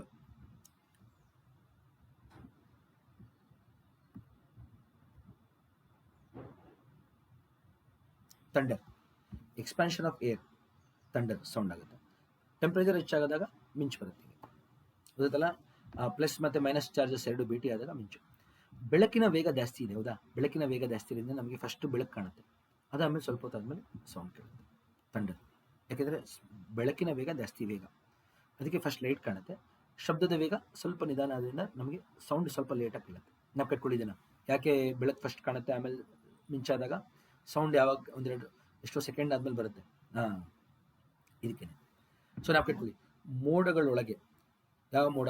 ಕ್ಯುಮುಲೋನಿಂಬಸ್ ಮೋಡದೊಳಗೆ, ಅದು ಹೆಸರು ಬರೀತಾಯಿದೆ ನೋಡಿ, ಕ್ಯುಮುಲೋನಿಂಬಸ್ ರಾಶಿ ವರ್ಷ ಮೋಡಗಳೊಳಗೆ ಮತ್ತು ರಾಶಿ ವೃಷ್ಟಿ ಮೋಡಗಳೊಳಗೆ ಹಿಮ ಮತ್ತು ನೀರಿನ ಹನಿ ಘರ್ಷಣೆ ಆದಾಗ ಚಾರ್ಜಸ್ ಡೆವಲಪ್ ಆಗುತ್ತೆ, ಪ್ಲಸ್ ಮತ್ತು ಮೈನಸ್. ಈ ಥರ ನೀವು ಕೇಳ್ಬೋದು, ಸರ್ ಮೋಡದೊಳಗೆ ಆಗಲ್ವಾ? ಆಗುತ್ತೆ. ಅದು ಮೋಡದೊಳಗೆ ಆಗುವಂಥ ಸಿಡ್ಲು ಗುಡುಗು. ಮೋಡಗಳ ಮಧ್ಯೆನೂ ಆಗುತ್ತೆ, ಒಳಗೆ ಮೋಡಗಳ ಹೊರಗಡೆನೂ ಆಗುತ್ತೆ. ಗೊತ್ತಾಯ್ತಲ್ಲ.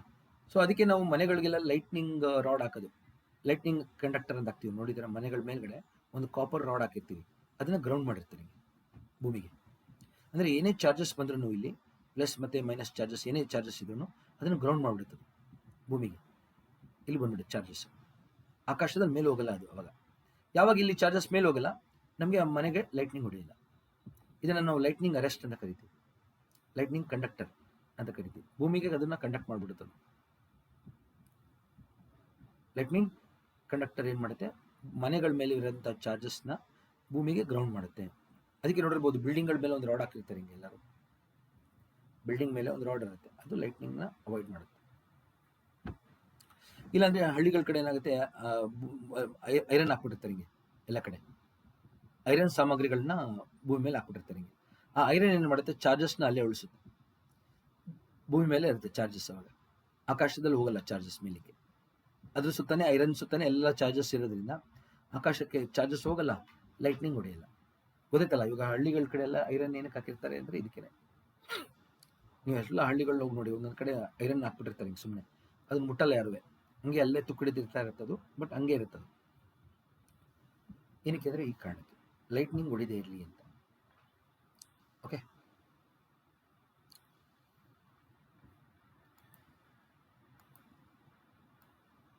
ಸೊ ಮರಿಬೇಡಿ ಸ್ನೇಹಿತರೆ, ಗಾಳಿ ಎಕ್ಸ್ಪ್ಯಾಂಡ್ ಆದಾಗ ಬರೋದೇ ಸೌಂಡು.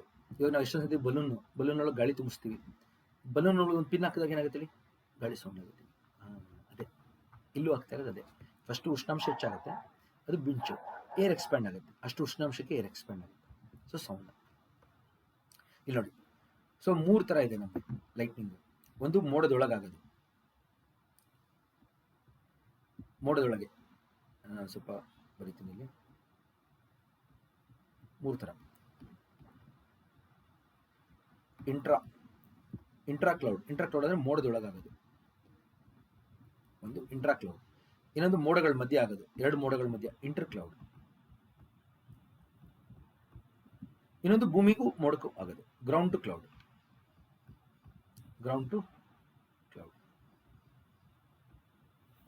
ಆಯ್ತಾ, ಇದನ್ನ ಕಟ್ಕೊಳ್ಳಿ, ಗ್ರೌಂಡ್ ಟು ಕ್ಲೌಡ್. ಸೊ ಹೇಳಿದ್ದೀನಿ ನಾನು, ಮರಗಳ ಕೆಳಗಡೆ ನೀವು ಗಾಡಿ ನಿಲ್ಲಿಸಬಾರ್ದು. ಮಳೆ ಆಗೋ ಟೈಮಲ್ಲಿ, ಮಳೆ ಬರ್ತಾ ಇರೋ ಟೈಮಲ್ಲಿ ಮರಗಳಿಗೆ ಲೈಟ್ನಿಂಗ್ ಹೊಡಿಬೋದು ಒಂದು. ಇನ್ನೊಂದು, ಮೊಬೈಲ್ ಫೋನ್ಗಳನ್ನ ಬಳಕೆ ಮಾಡಬಾರ್ದು. ಎಸ್ಪೆಷಲಿ ಮಳೆ ಬರ್ತಾ ಇದೆ, ಅಲ್ಲಿ ಹೊರಗಡೆ ನಾವು ಇಲ್ಲೆಲ್ಲೋ ನಿಂತಿದ್ದೀವಿ, ಮೊಬೈಲ್ ಫೋನ್ನ ಬಳಸ್ತಾ ಇದ್ದೀವಿ, ಅದರಿಂದ ಚಾರ್ಜಸ್ ಏನಿರುತ್ತಲ್ಲ ಅದು ಸಹ ಮೇಲೆ ಹೋಗುತ್ತೆ. ಎಷ್ಟೊಂದು ಸತಿ ನಾವು ಏನಾಗುತ್ತೆ, ಗಾಡಿ ಓಡಿಸ್ತಾ ಇರ್ತೀವಿ, ಮಳೆ ಬಂತು ಅಂತ ಏನು ಮಾಡ್ತೀವಿ ಅಂದರೆ ನಾವು ಪೆಟ್ರೋಲ್ ಬಂಕ್ಗೆ ಹೋಗಿ ನಿಲ್ಲಿಸ್ತೀವಿ ಗಾಡಿನ. ಯಾಕೆಂದರೆ ಪೆಟ್ರೋಲ್ ಬಂಕಲ್ಲಿ ಹಿಂಗೆ ಶೇಡ್ ಇರುತ್ತೆ. ಸೊ ಅಂದ್ಬಿಟ್ಟು ಎಲ್ಲರೂ ಹೋಗಿ ಬೈಕ್ ನಿಲ್ಲಿಸ್ತಾರಲ್ಲಿ. ಕಾರವ್ರು ಹೋಗ್ತಾರೆ, ಕಾರವ್ರು ಏನು ನಿಲ್ಲಿಸಲ್ಲ, ಬಟ್ ಬೈಕ್ ಅವ್ರು ನಿಲ್ಲಿಸ್ತಾರೆ. ಸೊ ಅಲ್ಲಿ ನಿಂತಿದ್ದೀವಲ್ಲ ಅಂದ್ಬಿಟ್ಟು ಫೋನ್ ತೆಗಿತೀವಿ ನಾವು. ಅವಾಗ ಅವ್ರು ಹೇಳ್ತಾರೆ, ಪೆಟ್ರೋಲ್ ಬಂಕ್ ಅವರು, ಫೋನ್ ಯೂಸ್ ಮಾಡಬೇಡಿ ಅಂತ. ಯಾಕೆ ನೀವು ಫೋನ್ನ ಬಳಕೆ ಮಾಡೋದ್ರಿಂದ ಚಾರ್ಜಸ್ ಹೋಗ್ತವೆ ಮೇಲಿಗೆ. ಲೈಟ್ನಿಂಗ್ ಎಲ್ಲಿ ಹೊಡೆಯುತ್ತೆ, ಪೆಟ್ರೋಲ್ ಬಂಕ್ ಹೊಡೆಯುತ್ತೆ. ಅಲ್ಲಿ ಆಲ್ರೆಡಿ ಅಷ್ಟೊಂದು ಇಂಧನ ಇರೋದ್ರಿಂದ ಬೆಂಕಿ ಎತ್ಕೊಳುತ್ತೆ. ಸೊ ಮಳೆಗಾಲದಲ್ಲಿ ಮಳೆ ಬರ್ತಾ ಇರೋ ಟೈಮಲ್ಲಿ ನೀವು ಇಲ್ಲಿ ಫೋನ್ ಯೂಸ್ ಮಾಡೋದ್ರಿಂದನೂ ಸಮಸ್ಯೆ ಆಗ್ತವೆ. ನಾವು ಕಟ್ಕೊಳ್ಳಿ ಸ್ನೇಹಿತರೆ, ನಾನು ಹೇಳ್ತಿರೋ ವಿಷಯಗಳನ್ನ ನೀವು ಗಮನದಲ್ಲಿ ಇಟ್ಕೊಂಡ್ರೆ ಥರ ಒಂದಿನ ನಿಮ್ಮ ಜೀವ ಉಳಿಬೋದು. ಕರೆಕ್ಟಾ? ಅದ್ರ ಹೋಗೋದನ್ನು ತಡೀಬೋದು, ಅನಾಹುತಗಳಾಗೋದನ್ನು ತಡಿಬೋದು ನಾವು. ಸೊ ನಾವು ಕಟ್ಕೊಳ್ಳಿ ಲೈಟ್ನಿಂಗ್. ಸೊ ಹಂಗೆ ನೆಕ್ಸ್ಟ್ ಮಳೆ, ಓರೋಗ್ರಫಿಕ್, ಪರ್ವತ ಮಳೆ. ಇಲ್ಲೊಂದು ಪರ್ವತ ಇದೆ ನೋಡಿ ನಮ್ಮದು,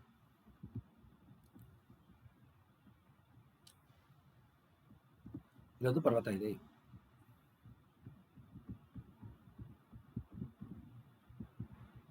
ಪಶ್ಚಿಮ ಘಟ್ಟ ಅಂತ ಅನ್ಕೊಳ್ಳಿ, ಮೌಂಟನ್ಸ್.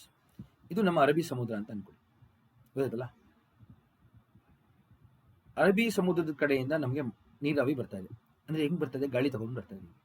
ಯಾವಾಗ ನೀರಾವಿ ಬರುತ್ತೆ ಗಾಳಿ ಜೊತೆಗೆ, ಈ ಬೆಟ್ಟ ತಡೆದು ಬಿಡುತ್ತೆ, ಪಶ್ಚಿಮ ಘಟ್ಟ ತಡೆದು ಬಿಡುತ್ತೆ. ಅವಾಗ ಏನಾಗುತ್ತೆ, ಪಶ್ಚಿಮ ಘಟ್ಟ ಅಥವಾ ಯಾವುದೋ ಒಂದು ಬೆಟ್ಟ ಅಂತ ಅನ್ಕೊಳ್ಳಿ, ಪಶ್ಚಿಮ ಘಟ್ಟನೇ ಆಗಬೇಕು ಅಂದರೆ ನಾರ್ಮಲಾಗಿ ಒಂದು ಬೆಟ್ಟ ತಡೆಯುತ್ತೆ. ಅವಾಗ ಬೆಟ್ಟ ಏನಾಗುತ್ತೆ, ಬೆಟ್ಟದ್ದು ತಡೆದ ತಕ್ಷಣ ಗಾಳಿ ಮೇಲೆ ಹೋಗ್ಲೇಬೇಕು, ಈಗ ಬೇರೆ ದಾರಿ ಇಲ್ಲ. ಗಾಳಿ ಯಾವ ಮೇಲೆ ಹೋಗುತ್ತೆ, ಉಷ್ಣಾಂಶ ಏನಾಗುತ್ತೆ, ಕಡಿಮೆ ಆಗುತ್ತೆ. ಉಷ್ಣಾಂಶ ಕಡಿಮೆ ಆಗ್ತಾ ಆಗ್ತಾ ಆಗ್ತಾ ಹೋದಂಗೆ ಏನಾಗುತ್ತೆ, ಆ ನೀರಾವಿ ಎಲ್ಲ ಅಲ್ಲೇ ಘನೀಕರಿಸಿ ಮೋಡಾಗುತ್ತೆ. ಗೊತ್ತಾಯ್ತಲ್ಲ, ಆ ನೀರಾವಿ ಬಂದಿರೋದೆಲ್ಲ ಏನಾಗುತ್ತೆ, ಇಲ್ಲೇ ಘನೀಕರಿಸಿ ಮೋಡಾಗುತ್ತೆ ಕ್ಲೌಡ್. ಅದಕ್ಕೆ ಪರ್ವತದ ಈ ಭಾಗದಲ್ಲಿ ಯಾವಾಗಲೂ ನಮಗೆ ಮೋಡ ಸಿಗುತ್ತೆ, ಜಾಸ್ತಿ ಮೋಡಗಳು ಸಿಗ್ತವೆ. ಇದನ್ನೇ ನಾವು ವಿಂಡ್ವರ್ಡ್ ಸೈಡ್ ಅಂತ ಕರೆಯೋದು. ಅಂದರೆ ಯಾವ ಕಡೆ ಗಾಳಿ ಬೀಸುತ್ತಲ್ಲ ಆ ಕಡೆ ಚೆನ್ನಾಗಿ ಮಳೆ ಆಗುತ್ತೆ. ಅವಾಗ ಗೊತ್ತಾಯ್ತಲ್ಲ, ಗಾಳಿ ಬರ್ತಾ ಇರೋದು ಈ ಕಡೆಯಿಂದ, ಅದೇ ನೀರಾವಿ ಕೂಡ ಮೇಲೆ ಹೋಗ್ತಾ ಇರೋದಿಲ್ಲ, ಅದೇ ಘನೀಕರಿಸಿ ಮೋಡ ಆಗುತ್ತೆ. ಇದನ್ನು ನಾವು ವಿಂಡ್ವರ್ಡ್ ಅಂತ ಕರಿತೀವಿ ಸ್ನೇಹಿತರೆ. ವಿಂಡ್ವರ್ಡ್ ಮುಂಭಾಗ, ಬೆಟ್ಟಗಳ ಮುಂಭಾಗ ಅಂತ ಕರೆಯೋದು ಇದನ್ನೇ. ಇದು ಬೆಟ್ಟಗಳ ಹಿಂಭಾಗ, ಇದು ಲೀವರ್ಡ್ ಸೈಡ್, ಲೀವರ್ಡ್. ಇಲ್ಲೇ ನಾವು ಹೋಗುತ್ತೆ ನೋಡಿ, ಅಷ್ಟು ಮಳೆ ಬೀಳಲ್ಲ, ಮೋಡಗಳೆಲ್ಲ ಇಲ್ಲೇ ಇರೋದ್ರಿಂದ ಇಲ್ಲೇ ಜಾಸ್ತಿ ಮಳೆ ಬೀಳುತ್ತೆ. ಈ ಕಡೆ ಮಳೆ ಕಡಿಮೆ. ಇನ್ನು ಹೋಗ್ತಾ ಹೋಗ್ತಾ ಹೋಗ್ತಾ ಹೋದಂಗೆ ಏನಾಗುತ್ತೆ, ಮಳೆನೇ ಇರೋದಿಲ್ಲ ಇಲ್ಲಿ. ಇದನ್ನು ನಾವು ರೈನ್ ಶ್ಯಾಡೋ ಅಂತ ಕರಿತೀವಿ. ರೈನ್ ಶ್ಯಾಡೋ ನಾವು ಬರೀತಾ ಇರೋದು ನಮ್ಮ ಹಿಂದೆ ಬರ್ತಾ ಇದೆ, ಅದು ಗಮನಿಸಿ ಸ್ವಲ್ಪ. Rain shadow, okay. ಮೋಡಗಳು ಇಲ್ಲಿರೋದ್ರಿಂದ ಇದರಲ್ಲಿ ಈ ಕಡೆ ಮಳೆ ಆಗುತ್ತೆ, ಈ ಕಡೆಗೆ ಮಳೆ ಕಡಿಮೆ. ಗೊತ್ತಾಯ್ತಲ್ಲ, ರೈನ್ ಶ್ಯಾಡೋ ಅಂದ್ರೇನು, ಈ ಭಾಗದಲ್ಲಿ ನಮಗೆ ಮಳೆ ಕಡಿಮೆ ಆಗುತ್ತೆ. ರೈನ್ ಶ್ಯಾಡೋ ಇಲ್ಲಿ ಬರೀತೀನಿ ನೋಡಿ ಸ್ಪೆಲ್ಲಿಂಗ್. ಮಳೆ ನೆರಳು ಅಂತ ಅರ್ಥ. ರೈನ್ ಶ್ಯಾಡೋ ಅಂದರೆ ಇಲ್ಲಿ ಮಳೆ ಆಗ್ತಾ ಇದೆಯಲ್ಲ, ಅದ್ರ ನೆರಳು ಇಲ್ಲಿ ಬೀಳ್ತಾ ಇರುತ್ತೆ. ಇಲ್ಲಿ ಮಳೆ ಆಗ್ತಾ ಇರೋದ್ರ ನೆರಳು ಇಲ್ಲಿ ಬೀಳ್ತಾ ಇರುತ್ತೆ, ಅದು ರೈನ್ ಶ್ಯಾಡೋ ಅಂತ ಕರಿತೀವಿ. ಗೊತ್ತಾಯ್ತಾ? ಸೊ ಈ ಕಡೆ ಮಳೆ ಕಡಿಮೆ ಇರುತ್ತೆ, ಯಾಕೆ ಇದೆಲ್ಲ ನೀರಾವಿ ಇಲ್ಲೇ ಬೀಳೋದ್ರಿಂದ ಇಲ್ಲಿ ಮಳೆ ಕಡಿಮೆ. ಇವಾಗ ನಮ್ದು ಒಂದು ಎಕ್ಸಾಂಪಲ್ ತಗೋಣ, ಆಗುಂಬೆ ಅಂತ ತಗೊಳ್ರಪ್ಪ. ಆಗುಂಬೆ ಭಾಗದಲ್ಲಿ ನಮಗೆ ಅತಿ ಹೆಚ್ಚು ಕರ್ನಾಟಕದಲ್ಲಿ ಮಳೆ ಆಗುತ್ತೆ.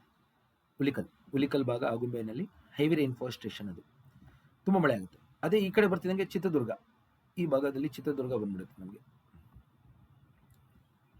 ದುರ್ಗ ಅಂತೀವಿ ನಾವು. ಚಿತ್ರದುರ್ಗ ಚಳ್ಳಕೆರೆ ಭಾಗದಲ್ಲೆಲ್ಲ ಮಳೆನೇ ಇಲ್ಲ. ಮಳೆ ನೆರಳಿನ ಪ್ರದೇಶಕ್ಕೆ ಬರ್ತದೆ. ಗೊತ್ತಾಯ್ತಲ್ಲ ಎಲ್ಲರಿಗೂ ಯಾವ ರೀತಿ ಮಳೆ ನಮಗೆ ಪರ್ವತಗಳಿಂದ ಮಳೆ ಆಗುತ್ತೆ ಅಂತ ಇದೆ. ಆದ್ರೆ ಮಳೆ ಆಗೋದ್ರಿಂದ ಏನಾಗುತ್ತೆ, ನಮಗೆ ಮಳೆ ಆಗೋದ್ರಿಂದ ಮಣ್ಣಿನ ತೇವಾಂಶ ಹೆಚ್ಚಾಗುತ್ತೆ, ಅಂತರ್ಜಲ ಹೆಚ್ಚಾಗುತ್ತೆ, ನದಿಗಳು ಹುಟ್ಟುತ್ತೆ. ಅದೊಂದು ಉಪಯೋಗ ನಮಗೆ. ಸೊ ನೀವೇನಾದ್ರು ಸ್ನೇಹಿತರೆ ಗಮನಿಸಿ, ಈ ಪರ್ವತನೇ ಇರಲಿಲ್ಲ ಅಂದ್ರೆ ಯೋಚನೆ ಮಾಡಿ ಹೆಂಗಿರ್ತಿತ್ತು. ಗಣಿಗಾರಿಕೆ ಮಾಡಿದ್ವಿ ಅನ್ಕೊಡಿ, ಅವಾಗೆಲ್ಲ ಪರ್ವತಗಳೆಲ್ಲ ಮಣ್ಣಿನ ಸವಕಳಿಯಾಗಿ ಸವೆತಕಾರಿಯಾಗಿ ಬೆಟ್ಟಗಳ ಹೈಟ್ ಕಮ್ಮಿ ಆಗುತ್ತೆ. ಬೆಟ್ಟಗಳು ಯಾವಾಗ ಎತ್ತರ ಕಮ್ಮಿ ಆಗುತ್ತೆ ಆವಾಗ ಗಾಳಿನ ತಡೆಯಲ್ಲ. ಅದು ಗಾಳಿನ ಯಾವಾಗ ತಡೆಯಲ್ಲ ಮಳೆ ಆಗಲ್ಲ. ಅವಾಗ ನಮ್ಗೇನಾಗುತ್ತೆ, ಮಳೆನೂ ನಿಂತೋಗುತ್ತೆ, ಬರ ಮಳೆನೂ ನಿಂತೋಗುತ್ತೆ. ಸೊ ಇದು ಸಮಸ್ಯೆ. ಗೊತ್ತಾಯ್ತಲ್ಲ ಎಲ್ಲರಿಗೂ. ಅದಕ್ಕೆ ನಾವು ಗಣಿಗಾರಿಕೆ ಮಾಡಬಾರ್ದು, ಬೆಟ್ಟ ಗುಡ್ಡ ಪ್ರದೇಶಗಳನ್ನ ನಾವು ನಾಶ ಮಾಡಬಾರ್ದು. ಇವು ನಂದಿ ಬೆಟ್ಟನೇ ತಗೊಳ್ಳಿ, ನಂದಿ ಬೆಟ್ಟದ ಸುತ್ತ 4 ನದಿ ಹುಟ್ಟುತ್ತೆ. ಉತ್ತರ ಪಿನಾಕಿನಿ, ಪೆನರು ಅಂತ ಕರಿತೀವಿ, ಪಾಲಾರ್ ಅಂತ ಕರಿತೀವಿ, ದಕ್ಷಿಣ ಪಿನಾಕಿನಿ ಅಂದರೆ ಪೊನ್ನಯ್ಯರು ಅಂತ ಕರಿತೀವಿ, ಇನ್ನೊಂದು ಅರ್ಕಾವತಿ. 4 ನದಿ ಹುಟ್ಟುತ್ತೆ ನದಿ ಬೆಟ್ಟದ ಹತ್ರ. ಯೋಚನೆ ಮಾಡಿ. ಅದೇ ಥರ ಎಲ್ಲ ಬೆಟ್ಟಗಳು ಸುತ್ತ ನಮ್ಗೆ ಈ ಥರ ಮಳೆ ಆಗ್ತಾ ಇರುತ್ತೆ.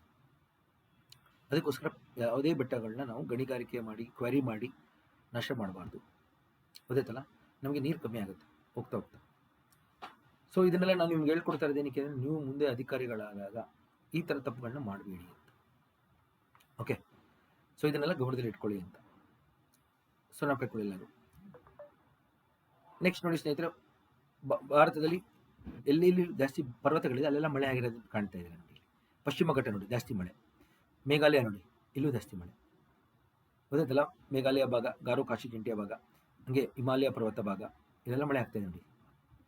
ಕಲರೆಲ್ಲ ಗೊತ್ತಾಗ್ತಾ ಇರ್ತದೆ ನಮಗೆ. ಪಶ್ಚಿಮ ಘಟ್ಟಗಳು ಮಳೆ ಎಲ್ಲ ಆಗಲ್ಲ ನೋಡಿ. ಅದೆಲ್ಲ ಹಿಂಗೆ ಕ್ರಾಸ್ ಮಾಡ್ತೀವಿ ನೋಡಿ. ಹೈದರಾಬಾದ್ ಕರ್ನಾಟಕ ಭಾಗ ನಮ್ಮದು, ಮರಾಠವಾಡ ಭಾಗ, ರಾಯಲಸೀಮಾ ಈ ಭಾಗ ಕರೆಕ್ಟಾ, ತಮಿಳುನಾಡು. ಯಾಕೆಂದರೆ ಅನಮಲೈ ಪರ್ವತದ ಹಿಂದಕ್ಕೆ ಬಂದ್ಬಿಡ್ತಿದೆ. ಇಲ್ಲಿ ನಮ್ಮ ಅನಮಲೈ ಪರ್ವತ ಇದೆ, ಅದ್ರ ಹಿಂದಕ್ಕೆ ಬರ್ತಾ ಇದೆ ಇದು. ಸೊ ಪಶ್ಚಿಮ ಘಟ್ಟ ಕಡೆ ಎಲ್ಲ ಚೆನ್ನಾಗಿ ಮಳೆ ಆಗ್ತಾ ಇದೆ ನೋಡಿ ಇಲ್ಲೆಲ್ಲ. ಆಗುಮೆ ಅಲ್ಲಿ ಬರ್ತೇವೆ ಸರ್, ಇಲ್ಲಿ ನೋಡಿ ಆಗುಮೆ ಮಾರ್ಕ್ ಮಾಡ್ತಿದ್ದೀನಿ ನಾನು.